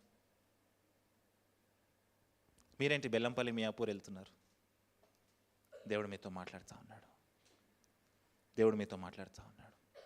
రాత్రి ప్రకాష్ అన్న ఒక తల్లి గురించి చెప్తా ఉన్నారు కదా. ఒక తల్లి అంటే బెల్లంపల్లి నుంచి ఒక కర్చీఫ్ కొనుక్కొని వచ్చిందంట. 4 సంవత్సరాలు అయిందంట, కర్చీఫ్ ఉతకలేదంట, కంపు వస్తుందంట. వాళ్ళ కొడుకేమో ప్రకాష్ అన్న దగ్గరికి వచ్చి, అన్న అది స్మెల్ వస్తుంది మా మమ్మీకి చెప్పంటే ఆమె వింటలేదంట. రోజు గుండెల మీద వేసుకొని పడుకుంటుందంట ఆమె. క్రైస్తవుల అన్యాచారాల గురించి మాట్లాడుతూ ఉన్నాడు. మీరు స్వస్థత పొందితే మమ్మల్ని ఎందుకు చూస్తున్నారు? ఈ కుంటివాడు నడుస్తుంటే మీరు నన్ను ఎందుకు చూస్తూ ఉన్నారు? చర్చ్కి కావాల్సిన డిజైన్ని పేతురు ఇక్కడ చెప్తా ఉన్నాడు. చూడండి, 3000 మంది సంఘం ఉన్నా సరే నా దగ్గర రూపాయి లేదు. First point. సెకండ్ పాయింట్ ఏంటంటే, మీరు స్వస్థ పొందితే నన్ను ఎందుకు చూస్తూ ఉన్నారు? నన్ను చూడొద్దు కదా, మీరు బెల్లంపల్లి వెళ్ళొద్దు కదా, మీరు మియాపూర్ వెళ్ళొద్దు కదా, మీరు దేవుని దగ్గరికి వెళ్ళాలి కదా. దేవుడు మాట్లాడుతూ ఉన్నాడు. ఎవరన్నా నొప్పిస్తే నాకేమీ సమస్య లేదు, నొప్పించడం కూడా ఒక కళే. ఎవరైనా నొచ్చుకుంటే నాకేమి ఇబ్బంది లేదు, నొప్పించడం కూడా ఒక కళే. 66 కళల్లో నొప్పించడం కూడా ఒక కళే. I'm an equal offender for everybody. Praise god. Hallelujah. జనాలు దేవుడి దగ్గరికి వెళ్ళడం మానేశారు, మనుషుల దగ్గరికి పరిగెడతా ఉన్నారు. అది సమస్య. ఆ మొదటి సంఘాన్ని ప్రారంభించిన 3000 మంది సంఘం ఉన్న పేతురు యోహాన్లు ఏమంటారు తెలుసా? మమ్మల్ని ఎందుకు చూస్తున్నారు? మీరు మమ్మల్ని చూడడానికి వీల్లేదు, మీరు ఎవరి వైపు చూడాలా? అదే ఈ కాలంలో పేతురు యోహాన్లు ఉంటే పేతురు యోహాన్ని గుడి కట్టేసేటోళ్ళు మనోళ్ళు. పేతురు యోహాన్ వెనకాల కొంతమంది బాడీ గార్డ్స్ ఉండేవాళ్ళు, బంట్రోతులు. ఇదంతా వినడానికి నవ్వుగా ఉందేమో కానీ నాకు చాలా సీరియస్గా అనిపిస్తుంది ఈ ఇష్యూ అంతా. సంఘం ఎక్కడికి పోతా ఉంది? యాజకత్వం ఎక్కడికి పోతా ఉంది? దేవుడు మనతో మాట్లాడుతూ ఉన్నాడు. వావ్ చర్చ్తో మీకు నేర్పించడానికి చెప్తా ఉన్న విషయాలు. రేపు పొద్దున్న మీరు నార్త్ ఇండియాకో, ఆంధ్రాకో, ఒరిస్సాకో ఎక్కడికో మిషన్ వర్క్ వెళ్తారు కదా, అక్కడ మీరు ఒకవేళ మీకు దేవుడు స్వస్థత వరాన్ని ఇచ్చి స్వస్థత చేస్తే జనాల్ని మీ వైపు తిప్పుకోకండి, జనాల్ని మీ చర్చ్ వైపు తిప్పుకోకండి, జనాల్ని యేసు వైపుకి తిప్పండి. హల్లెలూయా. దేవుడు మాట్లాడుతూ ఉన్నాడు, దేవుడు మాట్లాడుతూ ఉన్నాడు. ముందుకు వెళ్దాం. అనగా మన పితరుల దేవుడు తన సేవకుడైన యేసును, వెరీ గుడ్, యేసుని ఎలా పోలుస్తా ఉన్నాడు? అక్కడ సేవకుడు అంటా ఉన్నాడు. ఏమంటా ఉన్నాడు? సేవకుడు అనండి, సర్వెంట్ అని అర్థం. అయితే ఈ సేవకుడు అనే దాని గురించి యెషయా గ్రంథంలో 4 గ్రంథాల్లో పాట ఉంది. 4 గ్రంథాల్లో 4 పాటలు ఉన్నాయి, చూడక్కర్లేదు. 49వ అధ్యాయంలో ఉంది, 42వ అధ్యాయంలో ఉంది, 50వ అధ్యాయంలో ఉంది, 52లో ఫుల్ అధ్యాయం అంతా సేవకుడు గురించి మాట్లాడుతూ ఉంటుంది. ఎవరు ఆ సేవకుడు అంటే మత్తయి సువార్త 12వ అధ్యాయము 18వ వచనము. మత్తయి సువార్త 12వ అధ్యాయము 18వ వచనము. అక్కడ యెహోవా దేవుడు ఒక సాక్ష్యం చెప్తా ఉన్నాడు. చూడండి, యెహోవా దేవుడు అక్కడ ఒక సాక్ష్యం చెప్తా ఉన్నాడు. చూడండి ఏంటా మాట? ఇదిగో ఈయన నా సేవకుడు, ఈయనను నేను ఏర్పరచుకొంటిని. ఇటు చూడండి, నన్ను చూడండి. ఏమంటాడు? నాతో పాటు చెప్పండి. ఇదిగో ఈయన నా సేవకుడు. ఎవరు గురించి సాక్ష్యం చెప్తున్నారు? తండ్రి కుమారుడైన క్రీస్తు గురించి సాక్ష్యం చెప్తున్నారు. మీ మమ్మీ డాడీ వాళ్ళు ఎప్పుడన్నా పనోడా అని తిట్టిరా? మిమ్మల్ని తిట్టిరా? అరే పనోడా ఇక్కడ రా అన్నారా? వాడు ఎంత అల్లరి చేసినా సరే ముద్దుగా చూసుకుంటారు కదా. చూడండి, యెహోవా దేవుడు స్వయంగా యేసుక్రీస్తు గురించి ఏం సాక్ష్యం చెప్తున్నాడు తెలుసా? ఈయన నా సేవకుడు, హీఈస్ మై సర్వెంట్. అలాగే ఇక్కడ అపోస్తుల కార్యంలో పేతురు ఏమంటా ఉన్నాడు చూడండి, ఆ మాట మళ్ళీ ఒకసారి చదువుదామా? తన సేవకుడైన యేసును మహిమపరిచి ఉన్నాడు. అనగా మన పితరుల దేవుడు తన సేవకుడైన యేసుని మహింపరిచి ఉన్నాడు. యేసుక్రీస్తు వారు యెహోవా దేవుడికి మాత్రమే సేవకుడు కాదు, మనకి కూడా సేవకుడే, మనకి కూడా ఆయన సర్వెంటే. ఎందుకు తెలుసా? మన పక్షాన ఆయన యెహోవా దగ్గర వ్యాజ్యం ఆడుతూ ఉన్నాడు, మన పక్షాన యెహోవా దగ్గర ఆయన మన కొరకు ప్రార్థన చేస్తూ ఉన్నాడు, ఆయన మనకి కూడా సర్వెంట్ హుడ్ చేస్తూ ఉన్నాడు. ఇప్పుడు చెప్పండి, ఎంతమంది నిజమైన సేవకులు ఉన్నారు ఈ భారతదేశంలో? ఎంతమంది నిజమైన సేవకులు ఉన్నారు భారతదేశంలో? ఎంతమంది నిజమైన సేవకులుగా పిలువబడతా ఉన్నారు? ఈరోజు పాస్టర్ అనే మాట పెద్ద ఐడెంటిటీ. పాస్టర్ అనే మాట పెద్ద ఐడెంటిటీ. నాకు ఎప్పుడు అది నెగిటివే పాస్టర్ అనే మాట. ఒకసారి భద్రాచలంలో మిషన్స్కి వెళ్ళాం, చెర్ల దగ్గర మిషన్స్కి వెళ్తే డీప్ ట్రైబల్ ఏరియాలోకి వెళ్ళిన తర్వాత నేను ఇంకొక పాస్టర్ ఉన్నాము, ఆ లోకల్ పాస్టర్ ఉన్నాడు. ఆ లోకల్ పాస్టర్ని నక్సలైట్లు పిలిచి అసలు వీళ్ళందరూ ఎందుకు వస్తున్నారు రెగ్యులర్గా ఇక్కడికి, వీళ్ళు గవర్నమెంట్కి ఏమైనా ఇన్ఫర్మేషన్ ఇస్తారేమో అని పిలిచిన తర్వాత ఆ పాస్టర్తో పాటు నన్ను కూడా పిలిచారు. ఒకసారి పిలిచి, అరే నువ్వు పాస్టర్వా అన్నారు. ఇలాగే, అరే నువ్వు పాస్టర్వా అంటే నేను కాదు అన్నాను. మరి ఈయన పాస్టర్ అని చెప్తున్నాడు అని చెప్పి మా ఇద్దరికి గట్టిగా వార్నింగ్ ఇచ్చి, కొట్టలేదు కానీ గట్టిగా వార్నింగ్ ఇచ్చారు. వార్నింగ్ ఇచ్చి పంపించారు. ఏంటి వార్నింగ్ అంటే, నెక్స్ట్ టైం నువ్వు ఇక్కడికి రావద్దు, ఇక్కడ నువ్వు సువార్త చేయొద్దు అని అన్నారు. కానీ వాళ్ళు ఎప్పుడైతే నెక్స్ట్ టైం రావద్దన్నారో, ఏ డేట్ వరకు రావద్దన్నారో ఆ డేట్ కంటే ముందు మళ్ళీ మేము అక్కడికి వెళ్ళాం. హల్లెలూయా. ఇప్పుడు పాస్టర్ అనగానే ఐడెంటిటీ, పాస్టర్ అనగానే ఇక్కడ కుర్చీ వేయాలా, లేకపోతే కొట్లాట్లు అవుతాయి. బిషప్ అనగానే ఐడెంటిటీ, స్టేజ్ మీదకి రావాలా, లేకపోతే గొడవలు అవుతాయి. ఎక్కడైతే భద్రాచలం చెర్లలో వాళ్ళు సంఘము కట్టొద్దు, మీరు రావద్దు అంటున్నారో అక్కడ ఇప్పుడు ఒక సంఘం కట్టబడతా ఉంది. హల్లెలూయా. దేవుడు వాడుకుంటాడు. ఎప్పుడు వాడుకుంటాడు తెలుసా? నిన్ను నువ్వు సేవకుడిగా చేసుకున్నప్పుడు, సర్వెంట్గా చేసుకున్నప్పుడు. చాలామందికి తెలియదు. ఆ పిల్లోడిని, నా తోటి పాస్టర్, ఆ చిన్నపిల్లోడు, పెళ్లి కూడా అవ్వలేదు, 25 years ఉంటాయి, ఆ పిల్లోడిని తీసుకెళ్ళి కనిపించరాని చోట్ల కొట్టారు వాళ్ళు, ఇక్కడ సేవ చేయొద్దని. అయినా సరే ఏమంటాడు తెలుసా? అన్నా వెళ్దామా మిషన్ వర్క్కి అంటాడు. హల్లెలూయా. ఎన్నిసార్లు తనులు తిన్నా సరే, అన్నా పద వెళ్దాం అంటాడు. వాళ్ళు అక్కడ సంఘం కడితే చంపేస్తారని తెలిసి కూడా, అన్న చర్చ్ కడదామన్నా ఇక్కడ అంటాడు.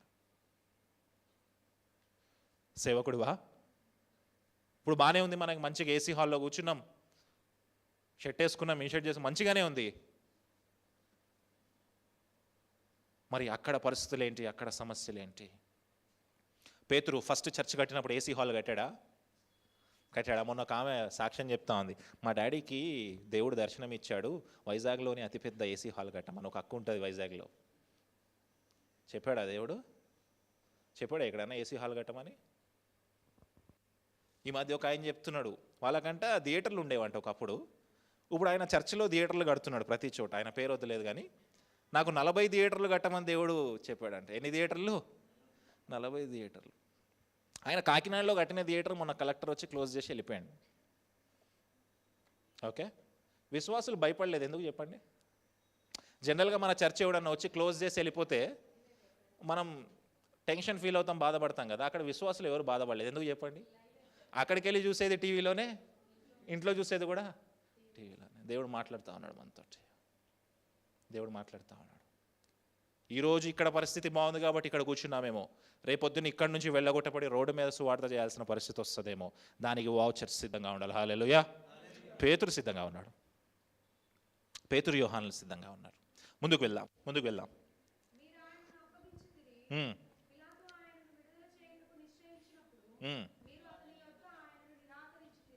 చదవండి.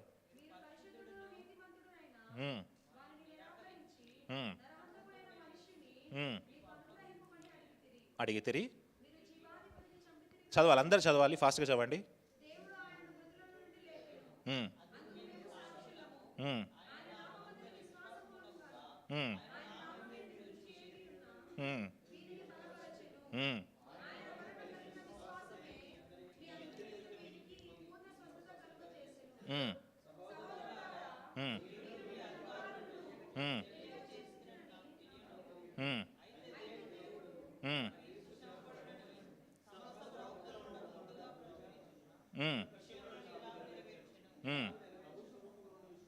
చదవాలి.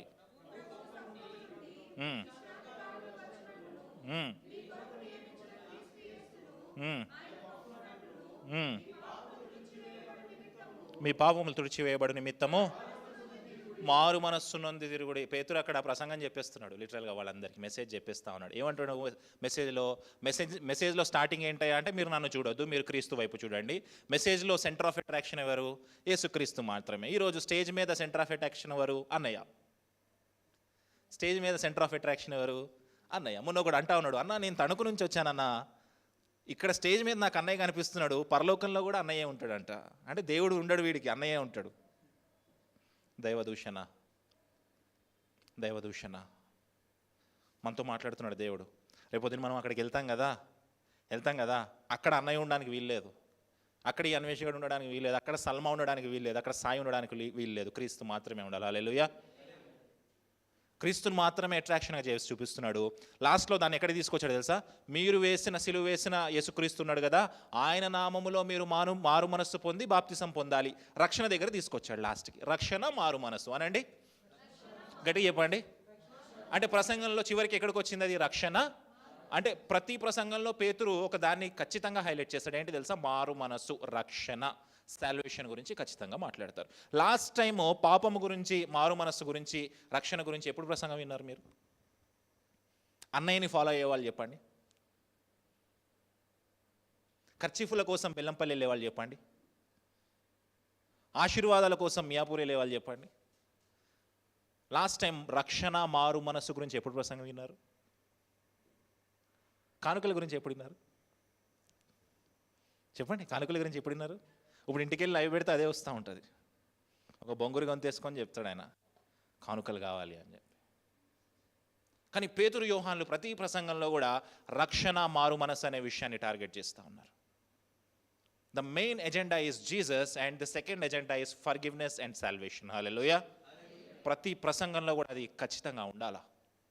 కానీ ఈరోజు సంఘములో అది పోయి ప్రతి ప్రసంగంలోకి పాస్టర్ వస్తున్నాడు, ప్రతి ప్రసంగంలోకి డబ్బులు వస్తున్నాయి, ప్రతి ప్రసంగంలోకి దశంభాగాలు వస్తూ ఉన్నాయి. అది సమస్య. చూడండి 20వ వచనంలో ఏమంటా ఉన్నాడు చూడండి. మీ కొరకు నియమించిన క్రీస్తు యేసును ఆయన పంపునట్లును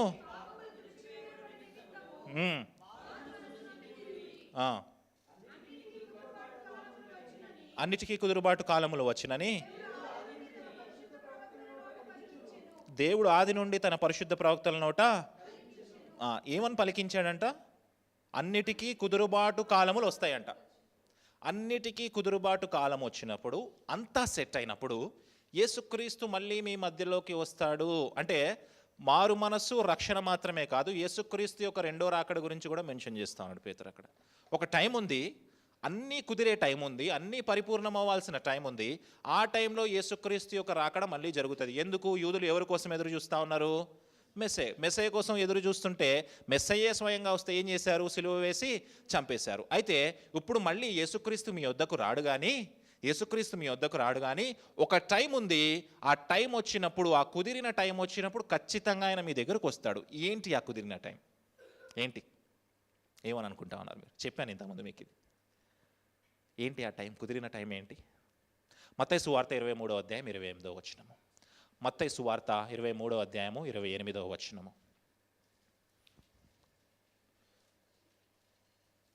మత్తయి సువార్త 23:28 అందరు చదవాలి.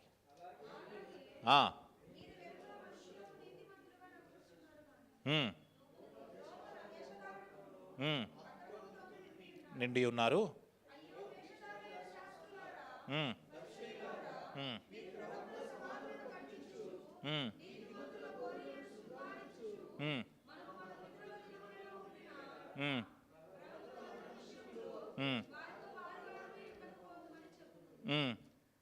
ఇరవై 23:28 చదువుతా ఉన్నారు.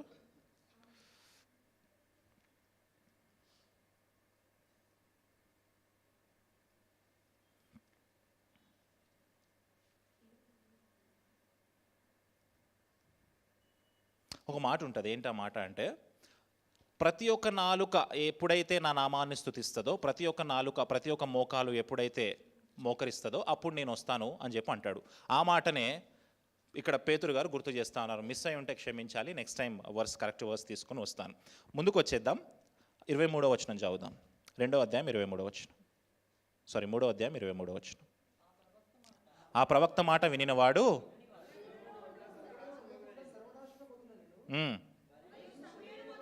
సమూయేలు మొదలుకొని ఎందరు ప్రవక్తలు ప్రవచించిరో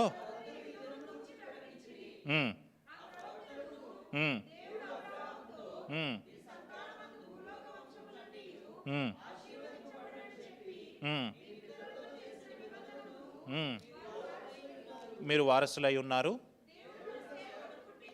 దేవుడు తన సేవకుని పుట్టించి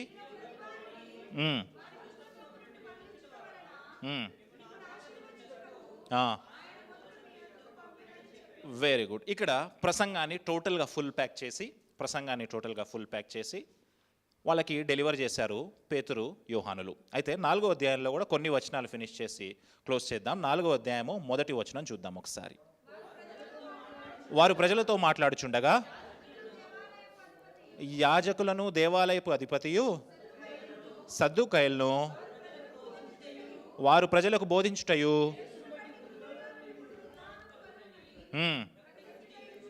ప్రకటించుటయు చూచి కలవరిపడి వారి మీదకి వచ్చి వారిని బలాత్కారముగా పట్టుకొని సాయంకాలం అయినందున మరునాటి వరకు వారిని. Very good. The first persecution of church. Early చర్చ్కి వచ్చిన మొదటి శ్రమ. ఎప్పుడైతే పేతురు ఈ సాక్ష్యాన్ని చెప్పించి, ఎప్పుడైతే పేతురు పునరుద్ధానం గురించి, ఎప్పుడైతే వీటన్నిటి గురించి బోధించాడో వీళ్ళల్లో కొంతమంది అఫెండ్ అయ్యారంట. ఎవరెవరు అఫెండ్ అయ్యారు? యాజకులు, దేవాలయపు అధిపతి, సద్దూకయ్యులు అఫెండ్ అయ్యారు. వీళ్ళు అఫెండ్ అయ్యి, వీళ్ళు బాధపడి పేతురు, యోహాన్ని నెక్స్ట్ డే వరకు జైల్లో ఉంచారు. ఎందుకు అఫెండ్ అయి ఉంటారు?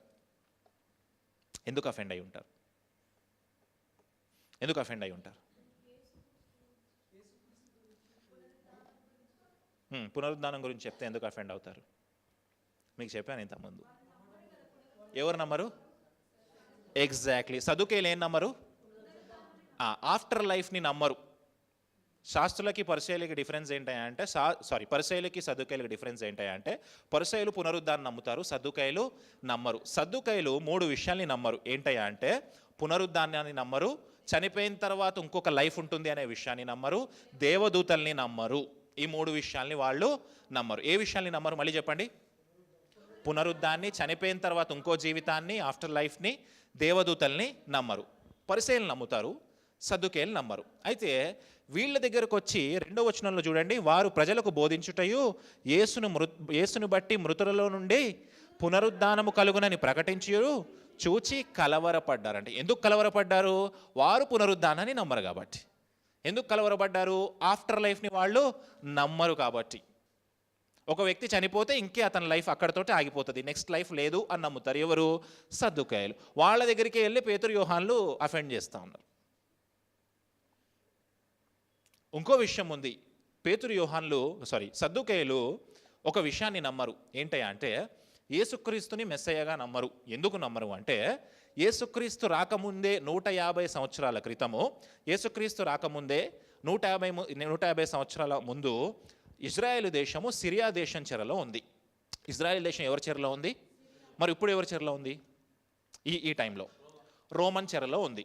ఓకే, అంతకుముందు 150 సంవత్సరాల క్రితము సిరియా చెరలో ఉంది. అయితే అప్పుడు జూడస్ మకాబియస్ అనే ఒక వ్యక్తి, యూదా మక్కబియా అనే వ్యక్తి ఏం చేస్తాడంటే ఆ సిరియా దేశానికి అగెయిన్స్ట్గా పోరాడి వాళ్ళని విడిపించే ప్రయత్నం చేస్తాడు. అయితే ఈ సదుకేయులు ఏమనుకుంటారంటే ఆ యూదా మక్కబియా అనే వ్యక్తి ఎవరైతే ఉన్నాడో అతనే యేసుక్రీస్తు అని నమ్ముతారు. వాళ్ళు అతనే యేసుక్రీస్తు అని నమ్ముతారు. ఈ స్టోరీ అంతా మనకి ఎక్కడ కనిపిస్తుంది అంటే మొదటి మక్కబీయుల గ్రంథము, 2వ మక్కబీయుల గ్రంథము. ఉందా మన దగ్గర?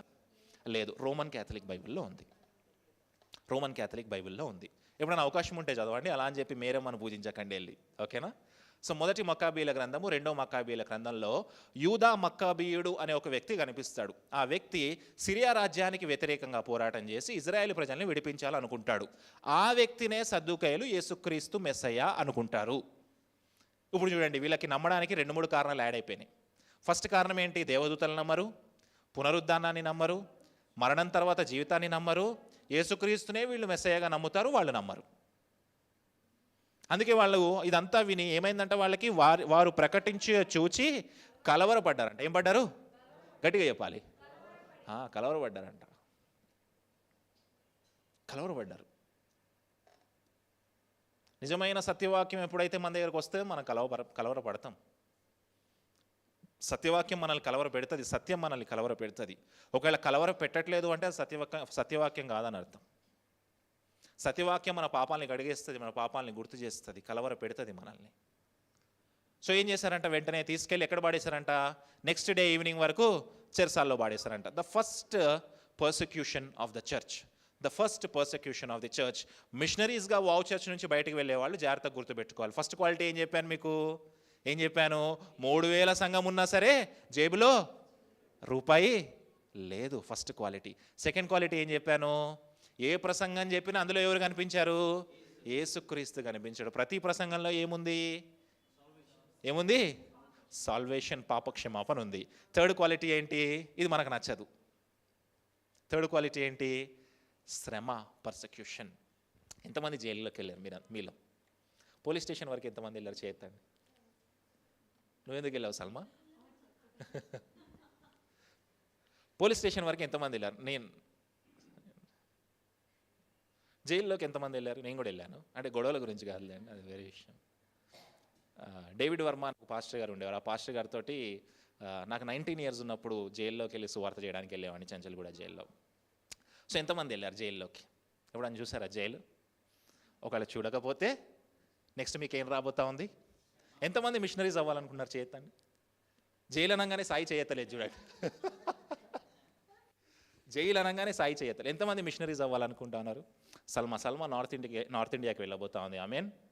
సల్మాకి తొందరగా పెళ్లి చేసి యూపీకి పంపించాలన్న ఆశ. ఆమెన్. ఎంతమంది మిషనరీస్ అవ్వాలనుకుంటా ఉన్నారు?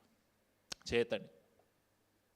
సాయి ఏమైంది? బాప్తిసం తీసుకున్న విశ్వాసం పోయిందా? అమ్మాయిలు చేస్తున్నారు, అబ్బాయిలు సాయి ఓకే. ఎంతమంది ఇవాంజలిస్ట్ అవ్వాలనుకుంటున్నారు? ఓకే. ఎంతమంది పాస్టర్స్ అవ్వాలనుకుంటున్నారు? ఓకే. ఎంతమంది దేవుని రాజ్యాన్ని ప్రకటించాలనుకుంటున్నారు? కింగ్డమ్ ఆఫ్ గాడ్ని. ఓకే. మీ అందరికీ జైలు రెడీగా ఉంది. ఆమేనంట. ఆమేనండి. గట్టిగా ఆమేనండి. Very good. క్వాలిటీ. మన క్వాలిటీస్లో ఇంకో క్వాలిటీ ఏంటి తెలుసా? పర్సెక్యూషన్ వస్తుంది, శ్రమ వస్తుంది. ముందు వచనాల్లో మనం చూస్తాం, అపోస్తుడైన పౌలుని అప్పుడే వాళ్ళు దహన బలిపీఠము కట్టి, అయ్యా అపోస్తులైన పౌలు నువ్వే మాకు దేవుడు అన్నారంట. 3 వచనాలు మారకముందే అపోస్తుడైన పౌలుని మూలకి ఈడ్చికొట్టారంట. కానీ తర్వాత రియాక్షన్ ఏంటి తెలుసా? అపోస్తుడైన పౌలు అతని ఫ్రెండ్ బర్నబా లేచి దులుపుకొని నవ్వుకుంటూ బయటికి వెళ్ళారంట. హల్లెలూయా. మరి మనం కొడితే నవ్వుతామా? కొట్టండి ఇంకా బాగుందంటామా? అంటామా? తిరిగి కొడతాం కదా. ఆంధ్ర వాళ్ళు బాగా కొడతారు. తమ్ముడు చెప్తున్నారు చూడు, కైకలూరు నుంచి వచ్చాడు. గొడవ అంటే ఇష్టం అనమాట మనకి. గొడవ అంటే ఇష్టం మనకి. చూడండి, ఇందాక మీకు మత్తయి సువార్తలో ఒక వచనాన్ని చూపించాను. మత్తయి సువార్త 12వ అధ్యాయము 18వ వచనంలో ఒక సాక్ష్యాన్ని చూపించాను కదా, ఒక్కసారి చూడండి. మత్తయి సువార్త 12వ అధ్యాయం 18వ వచనం చూడండి. ఇదిగో ఈయన నేను ఏర్పరచుకొంటిని, ఈయన నాకు నా ప్రాణము నాకు ఇష్టడైన ప్రియుడు. 19వ వచనం చదవండి. ఈయన జగడమాడడు, కేకలు. యేసుక్రీస్తు ఏం చేయడంట? ఇప్పుడు మనం చెప్పండి, మన సంగతి చెప్పండి. యేసుక్రీస్తు ఏం చేయడంట? ఆయన జగడమాడడు, కేకలు వేయడు. సల్మా నిన్న మహేష్ తోటి కొట్లాడుతుంది, చాలాసేపు చూసాను నేను. లోపల ప్రేయర్ చేసుకుంటున్నా, మహేష్ తోటి కొట్లాడుతుంది సల్మా. చూడక్క ఎలా అంటున్నారు అని దెబ్బలాడుకుంటారు. నేను లోపల ప్రేయర్ డిస్టర్బ్ అవుతుంది నాకు. ఏదో అన్నాడంట మహేష్ సల్మాని. మహేష్ అని ఇట్లా అన్నాడు, మహేష్ అని ఇట్లా అన్నాడు, చిన్న మాటకి. యేసుక్రీస్తు ఏం చేయడం? ఆయన జగడము ఆడడు, కేకలు వేయడు. సల్మా కేక్ వేసిందంటే అపార్ట్మెంట్ మొత్తం వినపడాలి, అట్లా అరుస్తుంది. అలా గొడవలకి వెళ్ళిన కేకల్ని సువార్త కేకలుగా దేవుడు మార్చబోతా ఉన్నాడు. ఆమేన్. దేవుడు మనతో మాట్లాడుతూ ఉన్నాడు. ఇక్కడంట చూడండి, అపోస్తుల్ని ఇద్దరిని ఏం చేశారంట? వాళ్ళు కావలిలో ఉంచారంట. ఎందుకు? అఫెండ్ చేశారు కాబట్టి, ఎందుకు? బాధపరిచారు కాబట్టి. కావల్లో ఉంచినా సరే 4వ వచనం చదువుదాం. వాక్యము వినిన వారిలో అనేకులు నమ్మిరి, వారిలో పురుషుల సంఖ్య ఇంచుమించు. అంతకుముందు ఎంత పెద్ద సంఘం కట్టాడు, ఇప్పుడు ఎంతమంది పురుషులు వచ్చారు? పురుషులు ఒక్కలే వచ్చారంటే భార్యలు రాకుండా ఉంటారా? వస్తారు. పిల్లలు రాకుండా ఉంటారా? వస్తారు. లెక్క పెట్టండి ఇప్పుడు ఎంతమంది అయ్యారు. చూడండి ఎంత ఫాస్ట్గా మల్టిప్లై అవుతుంది చర్చ్. 2వ అధ్యాయంలో అపోస్తుల మీదకి పరిశుద్ధాత్మ దేవుడు వచ్చినప్పుడు 120 మంది ఉన్నారు వాళ్ళు. 2వ అధ్యాయం ఫినిష్ అయిపోయేలోపు 3000 మంది ప్లస్ 120 మంది, 3120 మంది. ఇప్పుడు చూడండి 4వ అధ్యాయం ఫినిష్ అయిపోయేలోపు ఇంకా ఒక 5000 మంది పురుషులు, వాళ్ళ భార్య, ఒక్కొక్కరికి ఒక్కొక్క భార్య, వాళ్ళ పిల్లలు. బహుశా ఒక 30,000 అయిపోయిందేమో. ఇప్పుడు ఆలోచించండి, 30,000 మెంబర్స్ ఉన్న చర్చ్కి పాస్టర్స్ పేతురు, యోహాను. ఇప్పుడు మనం ఆలోచన చేద్దాం. జస్ట్ ఇమాజిన్, నాకు ఒక 30,000 సంఘం ఉంది. ఇప్పుడు నా యాటిట్యూడ్ చెప్పండి, ఆగుతామా భూమి మీద? దేవుడు మనతో మాట్లాడుతూ ఉన్నాడు. రేపొద్దున మీతోటి దేవుడు కార్యాలు చేయించుకోవాలనుకుంటా ఉన్నాడు. తమ్ముడు చెల్లి, మీతోటి దేవుడు కార్యాలు చేయించుకోవాలనుకుంటా ఉన్నాడు. మీరు ప్రసంగం చెప్తే 3,000 మంది మారుతారు. ఆమేన్. మీరు ప్రసంగం చెప్తే 5,000 మంది మారుతారు. ఆమేన్. కానీ ఆ రోజు కూడా మీ యాటిట్యూడ్ ఎలా ఉండాలి అంటే, ఒక సేవకుడిలాగా తగ్గించుకొని ఉండాలి, పనివాడిలాగా తగ్గించుకొని ఉండాలి. అయితేనే బిర్యానీ బాగా వండుతాడు కదా. బిర్యానీ వండేటప్పుడు 10,000 నుంచి మనం పాత్ర తెస్తాం కదా. బిర్యానీ వండేది ఎవరు? ఆదిత్య. అది తినేది ఎవరు? ఆ పాత్ర మళ్ళీ ఎక్కడికి వెళ్ళిపోవాలి? అలాంటి పాత్రలు లాంటి బతుకులు మన పాస్టర్లు. హల్లెలూయా. మనము తిరిగి అక్కడికే. పాత్రకి ఏమన్నా ఇంపార్టెన్స్ ఉందా? అందులో వండేవాడికి ఇంపార్టెన్స్, తినేవాడికి ఇంపార్టెన్స్. పాత్రకి ఎట్లాంటి ఇంపార్టెన్స్ లేదు. ఎందుకు? పాత్ర జస్ట్ సర్వీస్ చేస్తుంది, సేవ చేస్తుంది. దేవుడు మనతో మాట్లాడుతూ ఉన్నాడు. తమ్ముడు చెల్లి, రేపు పొద్దున మిషనరీస్గా వెళ్ళబోతా ఉన్నావా, ఇవాంజలిస్ట్గా వెళ్ళబోతా ఉన్నావా, అక్కడ నువ్వు ఒక బిర్యానీ కుండలాగా మాత్రమే ఉండాలా. నీకు ఎలాంటి ఇంపార్టెన్స్ లేదు, నీకు ఎలాంటి ప్రైడ్ లేదు. ఒక పాత్రగా పనికి రావాలా, పని అయిపోయిన తర్వాత తిరిగి వెళ్ళి షెల్ఫ్లో కూర్చోవాలా, అంతే నీ పని. హల్లెలూయా. దేవుడు మనతో మాట్లాడుతూ ఉన్నాడు. ఇంతకుముందు ఒకసారి ఎగ్జాంపుల్ చెప్పాను మీకు. ఏలూరులో నేను ఆ నవయుగ టిఫిన్ సెంటర్ కదా చీటి, నవయుగ టిఫిన్ సెంటర్ దగ్గర టిఫిన్ చేస్తున్నా నేను. ఆ రోజు ఏదో కోర్టు పని ఉండి వెళ్ళా. ఓకే, అంటే కోర్టు వాయిదాకి వెళ్తుంటాలే, ప్రతి నెల అటెండెన్స్ ఉంటుంది నాకు. చెప్పాగా, అరెస్ట్ గురించి చెప్పా కదా, ఇలాంటివి ఉంటాయి. అక్కడ నవయుగ టిఫిన్ సెంటర్ దగ్గర నేను ప్రేమ్ నించొని ఉన్నాం. నించొని నేను టిఫిన్ చేస్తున్నా, ఈలోపు అంబులెన్స్ వచ్చింది అక్కడికి. అంబులెన్స్ వచ్చి ఆ అబ్బాయి కూడా టిఫిన్ చేయడానికి వచ్చాడు. వచ్చి ఆ అబ్బాయి లోపలికి వచ్చి ముందుకెళ్ళి నన్ను చూసుకుంటూ వెళ్తున్నాడు. రిటర్న్ వచ్చాడు. వచ్చి టిఫిన్ తీసుకొని నా ముందు కూర్చొని, అన్న మీరు సత్యాన్వేషి కదా అన్నాడు. అవును అన్న. అంటే అన్న మీరు నాకు తెలుసన్నా, నేను మిమ్మల్ని ఫాలో అవుతాను అని చెప్పి మొబైల్ ఓపెన్ చేసి గ్యాలరీలో నా రీల్స్ చూపిస్తున్నాడు, నేను మాట్లాడిన రీల్స్ చూపిస్తున్నాడు. ఇప్పుడు నా ఆలోచన చూడండి, నా యాటిట్యూడ్ చూడండి, జస్ట్ ఇమాజిన్. అప్పటి వరకు ఇలాగున్నా నేను, ఆహా ఎంత బాగుంది ఫీలింగ్. జనాలు నన్ను గుర్తుపడుతున్నారు.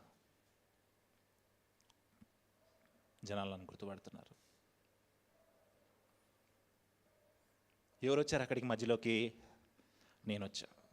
దేవుడు ఏమైపోయాడు? దేవుడు మనతో మాట్లాడుతున్నాడు ఈరోజు. నువ్వు ప్రజలని క్రీస్తు వైపు మాత్రమే తిప్పాలా? ప్రజల్ని నీ వైపు తిప్పుకుంటా ఉన్నావు, అది విగ్రహారాధన మాత్రమే. నాకు చాలా సిగ్గు అనిపించే విషయాలు ఏంటి తెలుసా? ఎక్కడికి వెళ్ళినా సరే, ఈ మధ్యకాలంలో ఎక్కడికి వెళ్ళినా సరే, అక్క నేను బయటికి వెళ్ళినప్పుడు, అన్న మిమ్మల్ని ఫేస్బుక్లో ఫాలో అవుతున్నాం, అన్న మిమ్మల్ని ఫేస్బుక్లో, నిన్న కూడా ఒక ఆయన వచ్చాడు మీటింగ్ జరుగుతాను, అన్న మిమ్మల్ని ఫేస్బుక్లో ఫాలో అవుతాను అంటున్నాడు. నాకు సిగ్గు అనిపిస్తుంది. ఎందుకు ప్రభువా, మనం జస్ట్ పాత్ర కదా, మనకెందుకు ఇదంతా ఆధిక్యత? నువ్వు కదా ఆధిక్యత తీసుకోవాల్సింది, నువ్వు కదా మహింపరచబడాల్సింది. ఒకవేళ అలాంటి పొజిషన్లో మనం ఉన్నామా చెక్ చేసుకోవాలా నాతో సహా. మీరు వస్తున్నారు కాబట్టి అన్వేషణే అంతా అని అనుకుంటా ఉన్నారా? శ్వేతక్క అంతా అనుకుంటా ఉన్నారా? చెక్ చేసుకోవాలా. మీ హృదయాల్లో మేము విగ్రహాలుగా మారుతా ఉన్నామా? చెక్ చేసుకోవాలా. రేపు మీరు సంఘాలు కట్టినప్పుడు అక్కడ మీరు విగ్రహాలుగా మాట్లాడుతూ ఉన్నారా? చెక్ చేసుకోవాలా. ఎర్లీ చర్చ్కి ఏవైతే క్వాలిటీస్ ఉన్నాయో ఆ క్వాలిటీస్ అన్నీ ఇప్పుడే బోధించుకుంటున్నాం మనం. హల్లెలూయా. ముందుకు వెళ్దాం. 4వ వచనం చదువుదాం. వాక్యం వినిన వారిలో అనేకులు నమ్మిరి.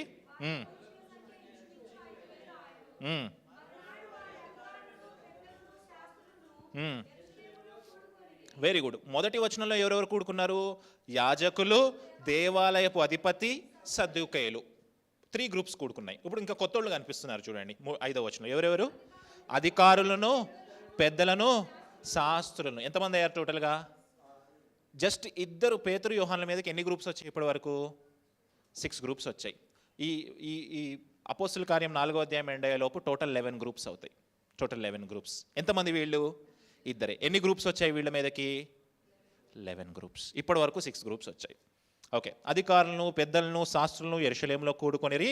ఇప్పుడు ఇంకొక వ్యక్తి కనిపిస్తున్నాడు చూడండి.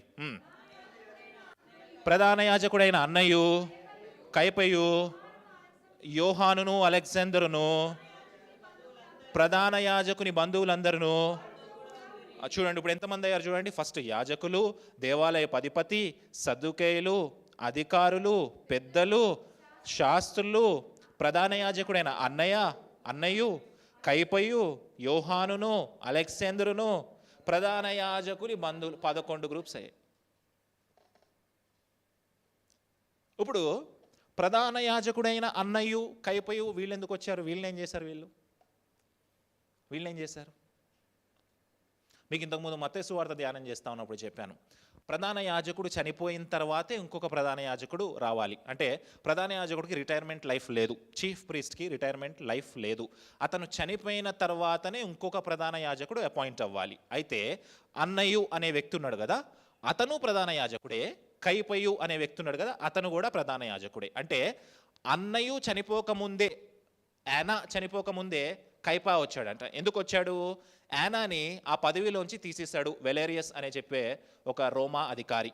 బహుశా యానా రోమా అధికారులు చెప్తున్నట్టుగా వినలేదేమో, కరప్షన్లో పాలిభాగం లేదేమో, మనకు తెలియదు ఏంటి రీజన్ అనేది.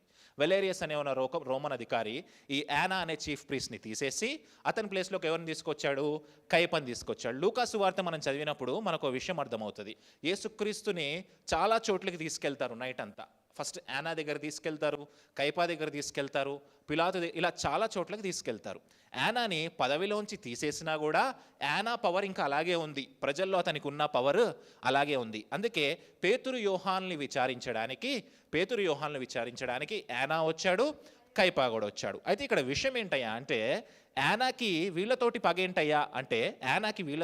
ఏంటయ్యా అంటే యేసుక్రీస్తు దేవాలయం దగ్గర వ్యాపారం చేస్తున్న వాళ్ళని తరిమేశారు కదా, గుర్తుందా మీకు? ఆ దేవాలయానికి అప్పుడు యానా ప్రధాన యాజకుడుగా ఉన్నాడు. అప్పుడు ఆ సమయానికి అయితే యానాకి ఉన్న ఇంకొక క్వాలిటీ ఏంటి అంటే, ప్రధాన యాజకుడు మాత్రమే కాదు, అతను ఆ దేవాలయానికి ట్రెజరీ. ఆ దేవాలయానికి ట్రెజరీ. అందులోకి వస్తున్న డబ్బులను ఎవరి దగ్గరకు వస్తాయి?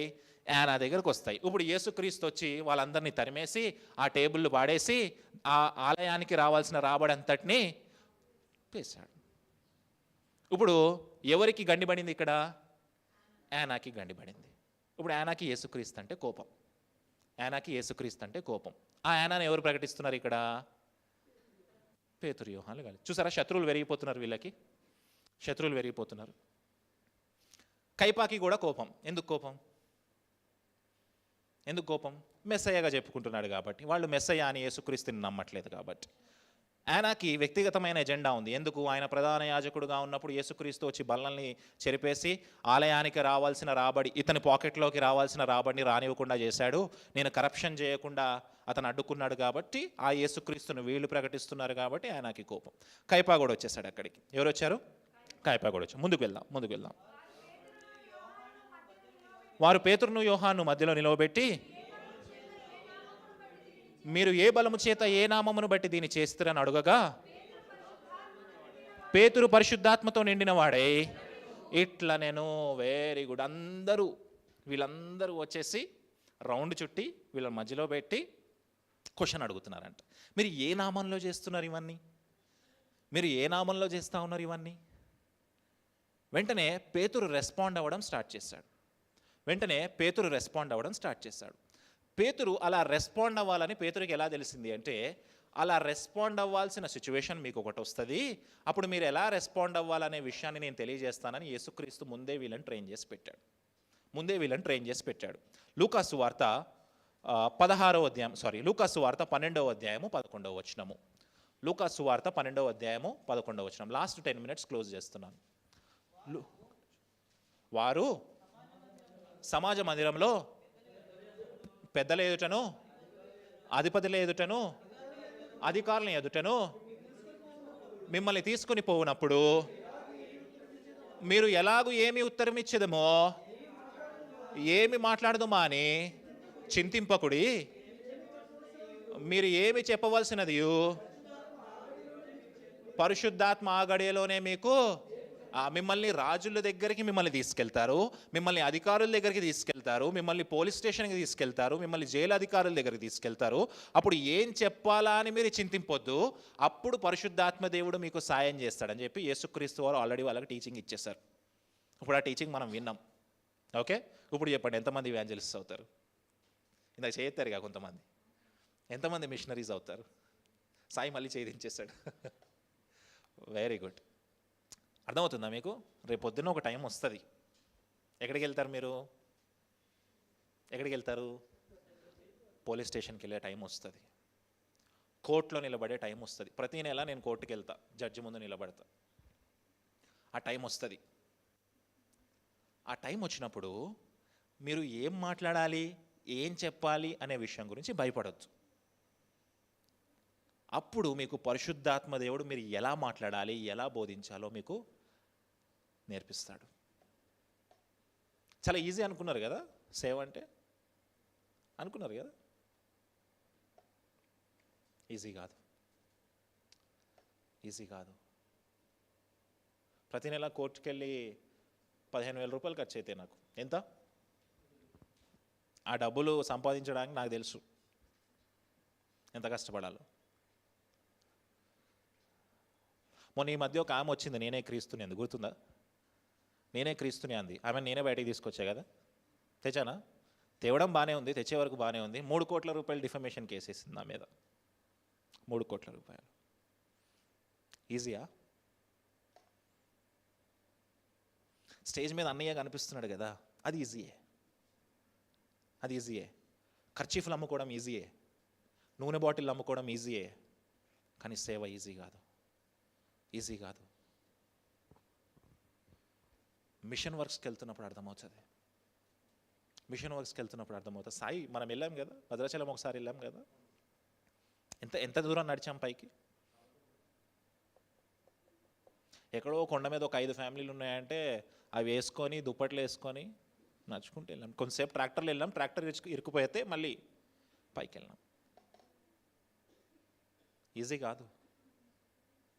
మణిపూర్ వెళ్ళినప్పుడు మేము, మీకు పదే పదే చెప్తా ఉంటాను ఈ విషయాన్ని, ఎందుకు తెలుసా? ఆ శ్రమ మామూలు శ్రమ కాదు. మేము కొండ మీదకి ఆల్మోస్ట్ 2 hours పైకెక్కి నడిచాం, నేను శామ్యుయల్ అన్న. పైకెక్కి నడిచిన తర్వాత అక్కడ ఒక ఆర్మీ ఉంది, ఒక బెటాలియన్ ఉంది. ఈ వీళ్ళిద్దరి మధ్య గొడవలు జరుగుతా ఉన్న ఆర్మీ ఉంది. వాళ్ళకి సువార్త చెప్పాము, వాళ్ళని ఉత్తేజింపజేశాము. వాళ్ళతో మా దగ్గర ఉన్న కొన్ని నీడ్స్ని వాళ్ళతో పంచుకోగలిగాము. మీరందరు ఇచ్చిన డబ్బులు, ఫేస్బుక్లో కూడా చూసి వాళ్ళందరు ఇచ్చిన డబ్బులతోటి వాళ్ళకి ఇవ్వగలిగాం. వాళ్ళు ఏం మాట చెప్పారు తెలుసా? అన్న మేము చికెన్ తిని 3 months అవుతుందన్న అన్నారు.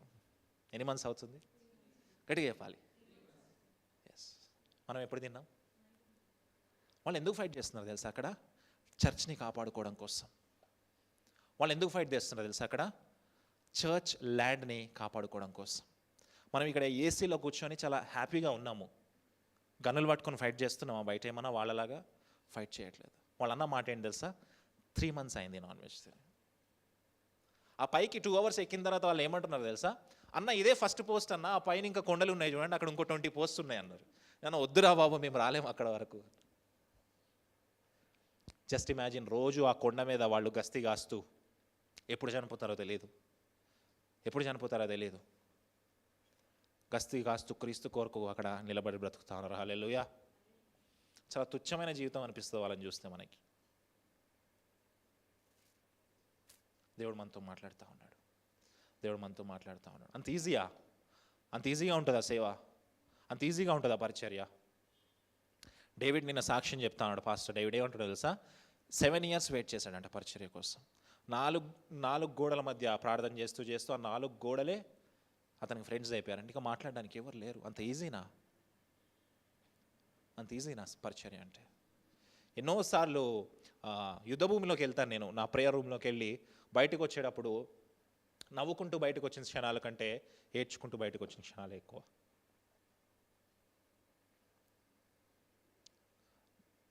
దేవుడు మనతో మాట్లాడతా. ఇందాక ఒక పాట పాడాం కదా స్టీవెన్ అన్నది, ఏం పాట అది? అందులో మొదటి వచనం ఏంటి? మొదటి వచనం పాడండి ఒకసారి ఆ పాట, గట్టిగా పాడండి. తప్పించిన యేసుదే, మళ్ళీ పాడదామా? చప్పట్లు కొడదామా? మించిన బలవంతుల చేతి నుండి తప్పించిన యేసు. మించిన బలవంతులు ఉన్నారంట మనకంటే మించిన బలవంతులు ఉన్నారంట. వాళ్ళొక రోజు మనల్ని కోర్టులో నిలబెడతారంట. వాళ్ళ దగ్గర నుంచి ఎవరు విడిపిస్తారు తెలుసా మనల్ని? ఆ పాటలో తర్వాత లైన్ ఏంటి? వంచనకారుల వలల నుండి రక్షించిన హృదయనాథుడు. తర్వాత లైన్ చాలా బ్యూటిఫుల్గా ఉంటుంది, చెప్పండి ఒకసారి పాడదామా? నిరాశలో నన్ను దర్శించితివే భయపడకన్. నిరాశలో దర్శిస్తాడు దేవుడు.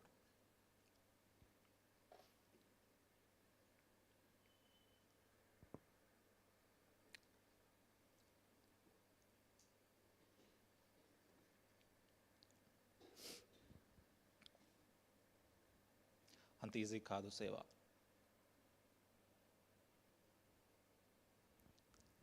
లాస్ట్ ఇయర్ డిసెంబర్లో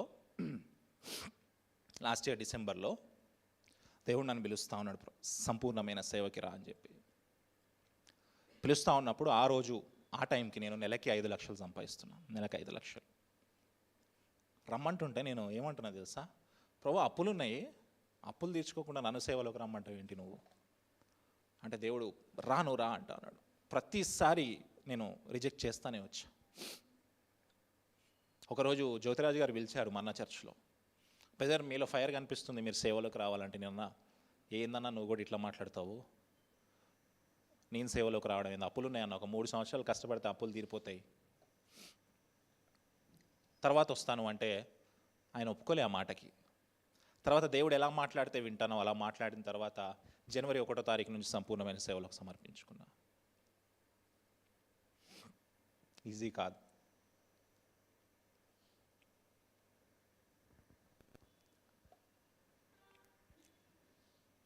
మాకు ఎన్ని ఫోన్ కాల్స్ వస్తాయి మాకు తెలుసు, ఎంత ఇబ్బంది పెడతారో మాకు తెలుసు, అప్పులో ఎలా తిడతారో కూడా మాకు తెలుసు. కానీ ఈ నిరాశ అంతటిలో కూడా ఎవరి మీద ఆధారపడతాను తెలుసా? క్రీస్తు మీద. హల్లెలూయా, గట్టిగా చెప్పాలి. దేవుడు మీతో మాట్లాడుతా ఉన్నాడు. ఏదో అన్వేషకుడు కుకట్పల్లికి వచ్చేసి ఏదో సేవ స్టార్ట్ చేస్తాడు, ఒక 10 మందిని పోగేస్తాడు. ఈజీ కాదు, చెప్పుకున్నంత ఈజీ కాదు.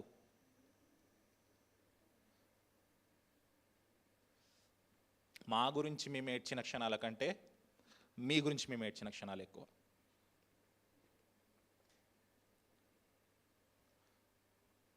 మీ నంబరు నైట్ 3, 4, 5 వరకు మీ గురించి మాట్లాడుతూ ఉంటాం. మిమ్మల్ని ఎట్లా ట్రైన్ చేయాలి, మిమ్మల్ని ఎట్లా పంపించాలి బయటికి. ఈజీ కాదు, ఈజీ కాదు. నెల నెల రెంట్లు, ఈ రెంట్లు కట్టడం ఈజీ కాదు, మెయింటెనెన్స్లు ఈజీ కాదు. పిచ్చి అనిపిస్తుంది ఒక్కొక్కసారి. డిసెంబర్లోకి వెళ్ళి ప్రభు ఎందుకు పిలిచావు, ఎందుకు పిలిచావు?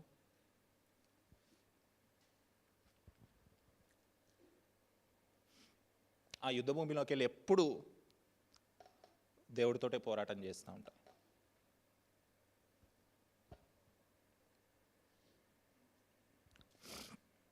ఈరోజు సేవకుల్ని చూస్తున్నంత ఈజీ కాదు పరిచర్య. సేవకుల్ని చూస్తున్నాం, అబ్బా వీళ్ళు ఎంత గొప్పగా ఉన్నారు, ఎలా జరుగుతుంది అనుకుంటున్నాం. కాదు, అందరూ ఉన్నట్టుగా ప్రతి సేవకుడు లేడు, అంత ఈజీగా లేదు పరిచర్య. ఆ కోర్టులకు మిమ్మల్ని లాగుతారు, ఆ లాయర్ నోటీసులకు మిమ్మల్ని లాగుతారు, పెద్దల మధ్యలోకి మిమ్మల్ని లాగుతారు. లాగినప్పుడు నిరాశ పడొద్దు. ఎవరు తోడుగా ఉంటారు మీకు? పరిశుద్ధాత్మ మాత్రం. ఈ అనుభవం మీకు ఎందుకు చెప్తున్నా తెలుసా? మేము గొప్ప అని కాదు, రేపొద్దున మిమ్మల్ని లాగుతారు, మిమ్మల్ని లాగుతారు. శిష్యులను చూసి, మొదటి సంఘాన్ని చూసి మీరు బలం తెచ్చుకోవాలి. హల్లెలూయా. ముందుకు వెళ్దాం. పేతురు పరిశుద్ధాత్మతో నిండిన వాడై ఇట్లా నేను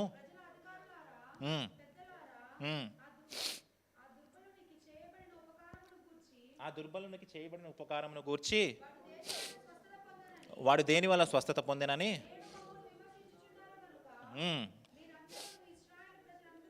ఇశ్రాయేలు ప్రజలందరూ తెలుసుకొనవలసింది ఏమనగా, మీరు సిలువ వేసినట్టు, మృతుల్లో నుండి దేవుడు లేపినట్టు, నజరేయుడైన యేసుక్రీస్తు నామముననే మీరు స్వస్థత పొంది మీ ఎదుట నిలుచుచున్నాడు. అక్కడ ఒక ఇంపార్టెంట్ మాట మాట్లాడుతూ ఉన్నాడు. ఏమంటా ఉన్నాడు తెలుసా? మృతులలో నుండి దేవుడు లేపినట్టు నజరేయుడు, ఏ యేసుక్రీస్తు అయితే మృతుల్లోంచి లేపబడ్డాడో ఆ యేసుక్రీస్తుని మేము ప్రకటిస్తూ ఉన్నామంటా ఉన్నాడు. ఏ యేసుక్రీస్తునైతే యేసుక్రీస్తునైతే దేవుడు మృతుల్లోంచి లేపారో, మీరు సిలువ వేశారో, సిలువ వేసిన తర్వాత మృతుల్లోంచి లేపారో ఆ యేసుక్రీస్తుని మేము ప్రకటిస్తూ ఉన్నామంటాడు. ఆ మాట ఎందుకు వాడుతున్నాడు తెలుసా? మీకు లాజర్ స్టోరీ గుర్తుందా? లాజరు ధనవంతుడు స్టోరీ గుర్తుందా? లాజర్ ఏమో అబ్రహాము రొమ్మున అనుకొని ఉంటాడు. ధనవంతుడు అబ్రహాంతో మాట్లాడుతూ ఉంటాడు, నన్ను విడిపించు, నన్ను ఇందులోంచి తీ అంటే అబ్రహాం కుదరదు అంటాడు. అంటే అట్లీస్ట్ మా బ్రదర్స్ నన్నా విడిపించు అంటాడు. అంటే అబ్రహాము కుదరదు, వాళ్ళకి ప్రవక్తలు ఉన్నారు, వాళ్ళు చూసుకుంటారులే అంటాడు. అయితే ఒక విచిత్రమైన రిక్వెస్ట్ పెడతాడు ధనవంతుడు అక్కడ అబ్రహాం తోటి. చూడండి, లూకాసు వార్త 16వ అధ్యాయం 30వ వచనం. ఒక విచిత్రమైన రిక్వెస్ట్ చేస్తాడు అక్కడ. అతడు అందరు తీసారా? అందరు చదవండి. 16:30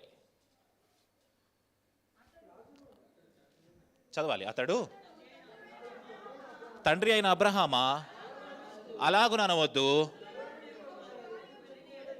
మృతులలో నుండి ఒకడు వారి యొద్దకు వెళ్ళిన ఎడల వారు మారు మనస్సు పొందుదురని చెప్పాను. అబ్రహాముతో ధనవంతుడు ఇలా అంటున్నాడు. ఏమంటున్నాడు తెలుసా? మృతుల్లోంచి ఒక వ్యక్తి లేచి వాళ్ళ దగ్గరికి వెళ్తే కనుక వాళ్ళు మారు మనసు పొందుతారు, అలా అనొద్దు, వాళ్ళకి ఆ భాగ్యాన్ని దయచేయంటే అబ్రహాం నెక్స్ట్ వచనంలో ఏమంటాడు చూడండి ఒకసారి. అందుకతడు మోషేయు ప్రవక్తలను చెప్పిన మాటలు వారు వినని ఎడల మృతుల్లో నుండి ఒకడు లేచినను వారు. అర్థమైందా? ఒక రిక్వెస్ట్ పెడుతున్నాడు ధనవంతుడు. ఏమంటాడు తెలుసా? మృతుల్లోంచి ఒకళ్ళు లేచి మా సహోదరుల దగ్గరికి వెళ్తే వాళ్ళు మారతారేమో, కానీ అబ్రహాం ఏమంటాడు తెలుసా, మృతుల్లోంచి ఒకడు లేచి అక్కడికి వెళ్ళినా సరే మారరు. యేసుక్రీస్తు లేచి వెళ్ళాడు, మారారా? మారారా? విన్నారా? నమ్మారా?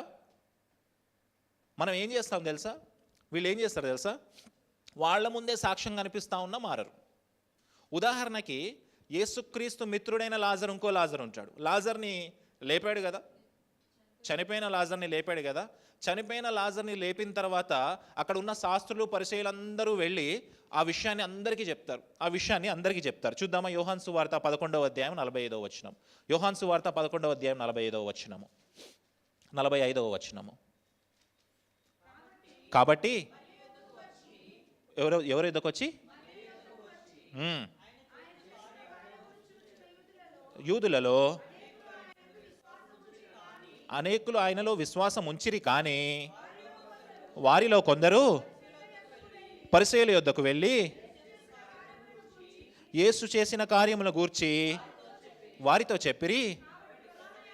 కాబట్టి ప్రధాన యాజకులను, పరిసయ్యులను, మహాసభను సమకూర్చి మనం ఏమి చేయుచున్నాము,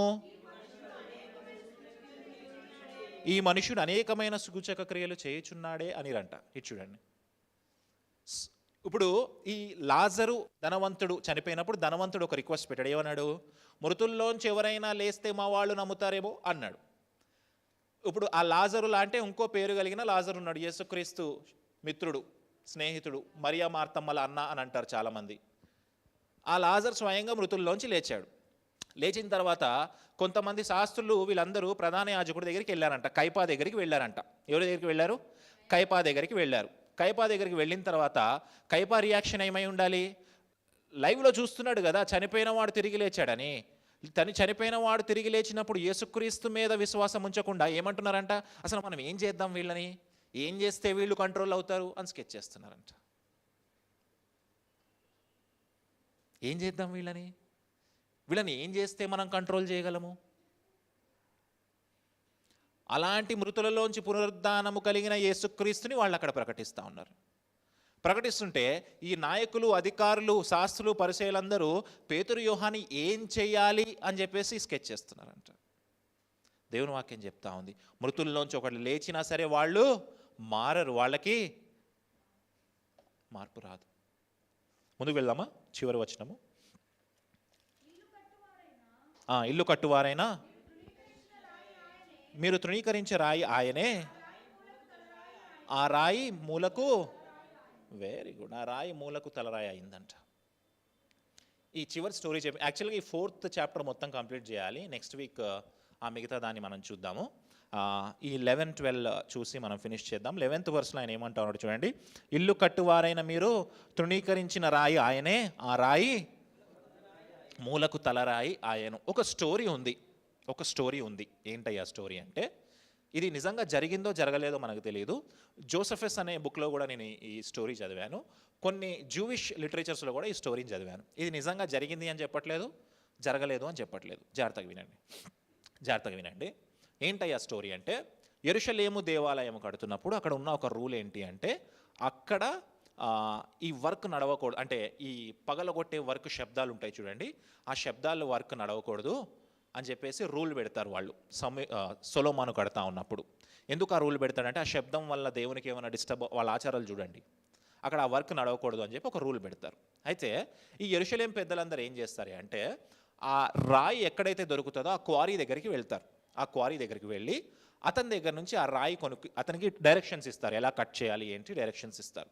ఇచ్చిన తర్వాత అతను ఆ రాళ్లని ఎగ్జాక్ట్ షేప్లో కట్ చేసి వీళ్ళ దగ్గరికి పంపిస్తే, వీళ్ళ దగ్గర ఉన్న సివిల్ ఇంజనీర్స్ ప్రాపర్గా ఒక రాయి మీద ఒక రాయి ఇలాగా కడతారనమాట. వాళ్ళు ఎంత బ్యూటిఫుల్గా కడతారు, ఎంత బ్యూటిఫుల్గా కట్ చేస్తారు రాయిని అంటే, మనం ఇప్పటికీ యెరూషలేంకి వెళ్ళినా కనపడుతుంది.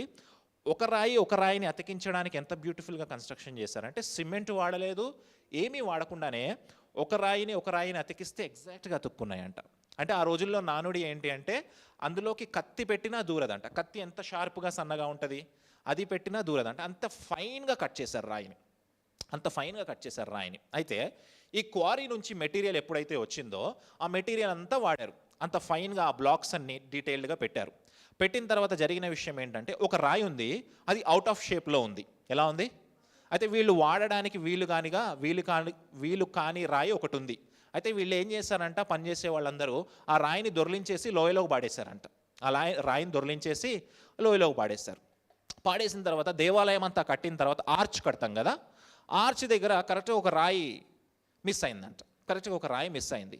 వీళ్ళు వెళ్ళి ఆ క్వారీ వాళ్ళని అడిగారంట. ఏమని అడిగారు, మేము అన్ని రాళ్ళు ఆర్డర్ చేశాం కదా, మీరేంటి మిస్ చేశారు అని అంటే, క్వారీ వాళ్ళని అంటే లేదు అన్నీ పంపించాం కదా మీకు, ఏది మిస్ చేయలేదు అంటే, అప్పుడు ఈ సివిల్ ఇంజనీర్స్లో ఒకడికి గుర్తొచ్చిందంట. ఏమని గుర్తొచ్చింది, ఓహో మనం ఒక రాయి దొర్లించాం చూడండి, సరిపోవట్లేదు, సెట్ అవ్వట్లేదు అని చెప్పి, బహుశా ఆ రాయే ఈ రాయేమో అని చెప్పేసి వెళ్ళి ఆ రాయిని తీసుకొచ్చి సెట్ చేస్తే అక్కడ పర్ఫెక్ట్గా సెట్ అయిందంట.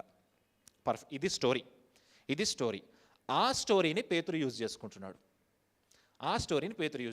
ఏమంటున్నాడు, దేవాలయం కట్టడానికి రాయిని ఒక దాన్ని మీరు దొర్లించి మీరు విసర్జించారు కదా, ఆ విసర్జించిన రాయి ఎవరు? ఇప్పుడు ఆ విసర్జించిన రాయి ఎవరు?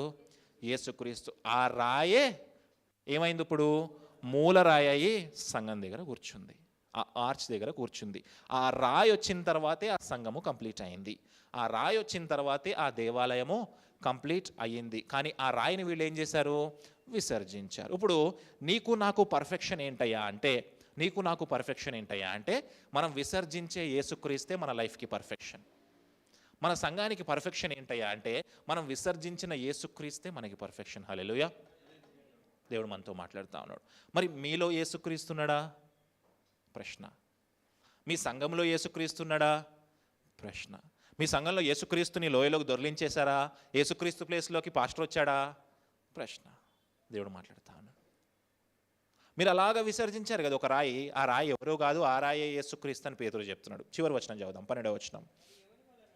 మరియు ఎవని వలనో రక్షణ కలుగదు, ఈ నామముననే మనము రక్షణ పొందవలెను కానీ ఆకాశము క్రింద మనుషులలో ఇయ్యబడిన ఏ నామమున రక్షణ పొందలేము.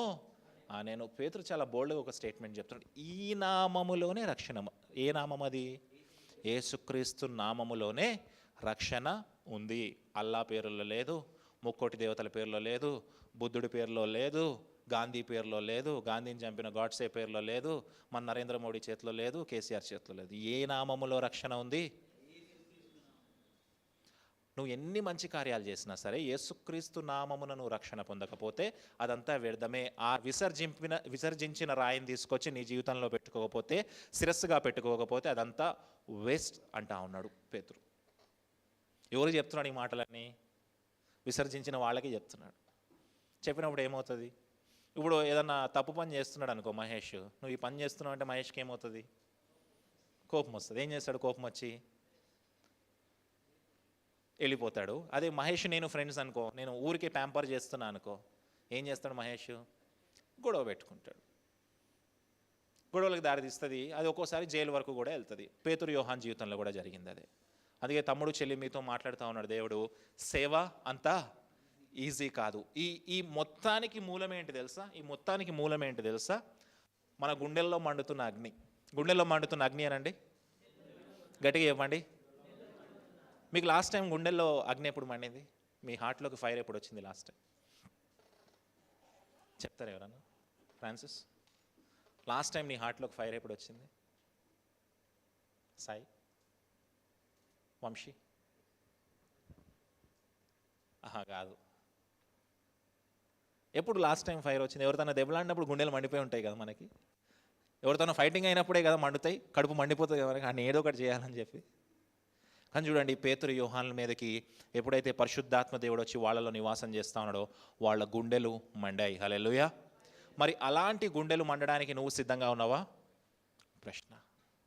ఒకవేళ అలాంటి గుండెలు మండే స్థితిలోకి వస్తే ఏం జరుగుతుంది తెలుసా? నీ సంఘం ఎంత పెద్దదైనా నీ జేబులో రూపాయి ఉండదు. నువ్వు క్రీస్తును మాత్రమే ప్రకటించాలి, నిన్ను ప్రకటించుకోవడానికి వీల్లేదు. నిన్ను రాజుల దగ్గరికి, అధికారుల దగ్గరికి నిన్ను లాగుతారు, జైల్లో వేస్తారు 2 రోజులు. దానికి సిద్ధంగా ఉండాలి. ఇవన్నీ ఎప్పుడు జరుగుతాయి అంటే గుండెల్లో అగ్ని మండినప్పుడు. మరి వావ్ చర్చ్లో ఉన్న ప్రతి ఒక్కరి గుండెల్లో అగ్ని మండించడానికి సిద్ధంగా ఉన్నాడు. అది స్వీకరించడానికి మనం సిద్ధంగా ఉన్నామా? ప్రశ్న. దేవుడు మనతో మాట్లాడుతూ ఉన్నాడు. ఈ వాక్యాన్ని దేవుడు దీవించునుగాక. ఆమేన్. కమ్యూనియన్ సర్వీస్లోకి వెళ్దాము. కమ్యూనియన్ సర్వీస్లోకి వెళ్దాం. అందరు కళ్ళు మూసుకున్నట్టయితే ప్రభు యొక్క బల్ల మీ వద్దకు తీసుకొని రాబడతా ఉంది. విత్తబడిన వాక్యము మనందరి జీవితాలలో స్థిరపరిచి ఫలపరచబడును గాక. మనమందరము కూడా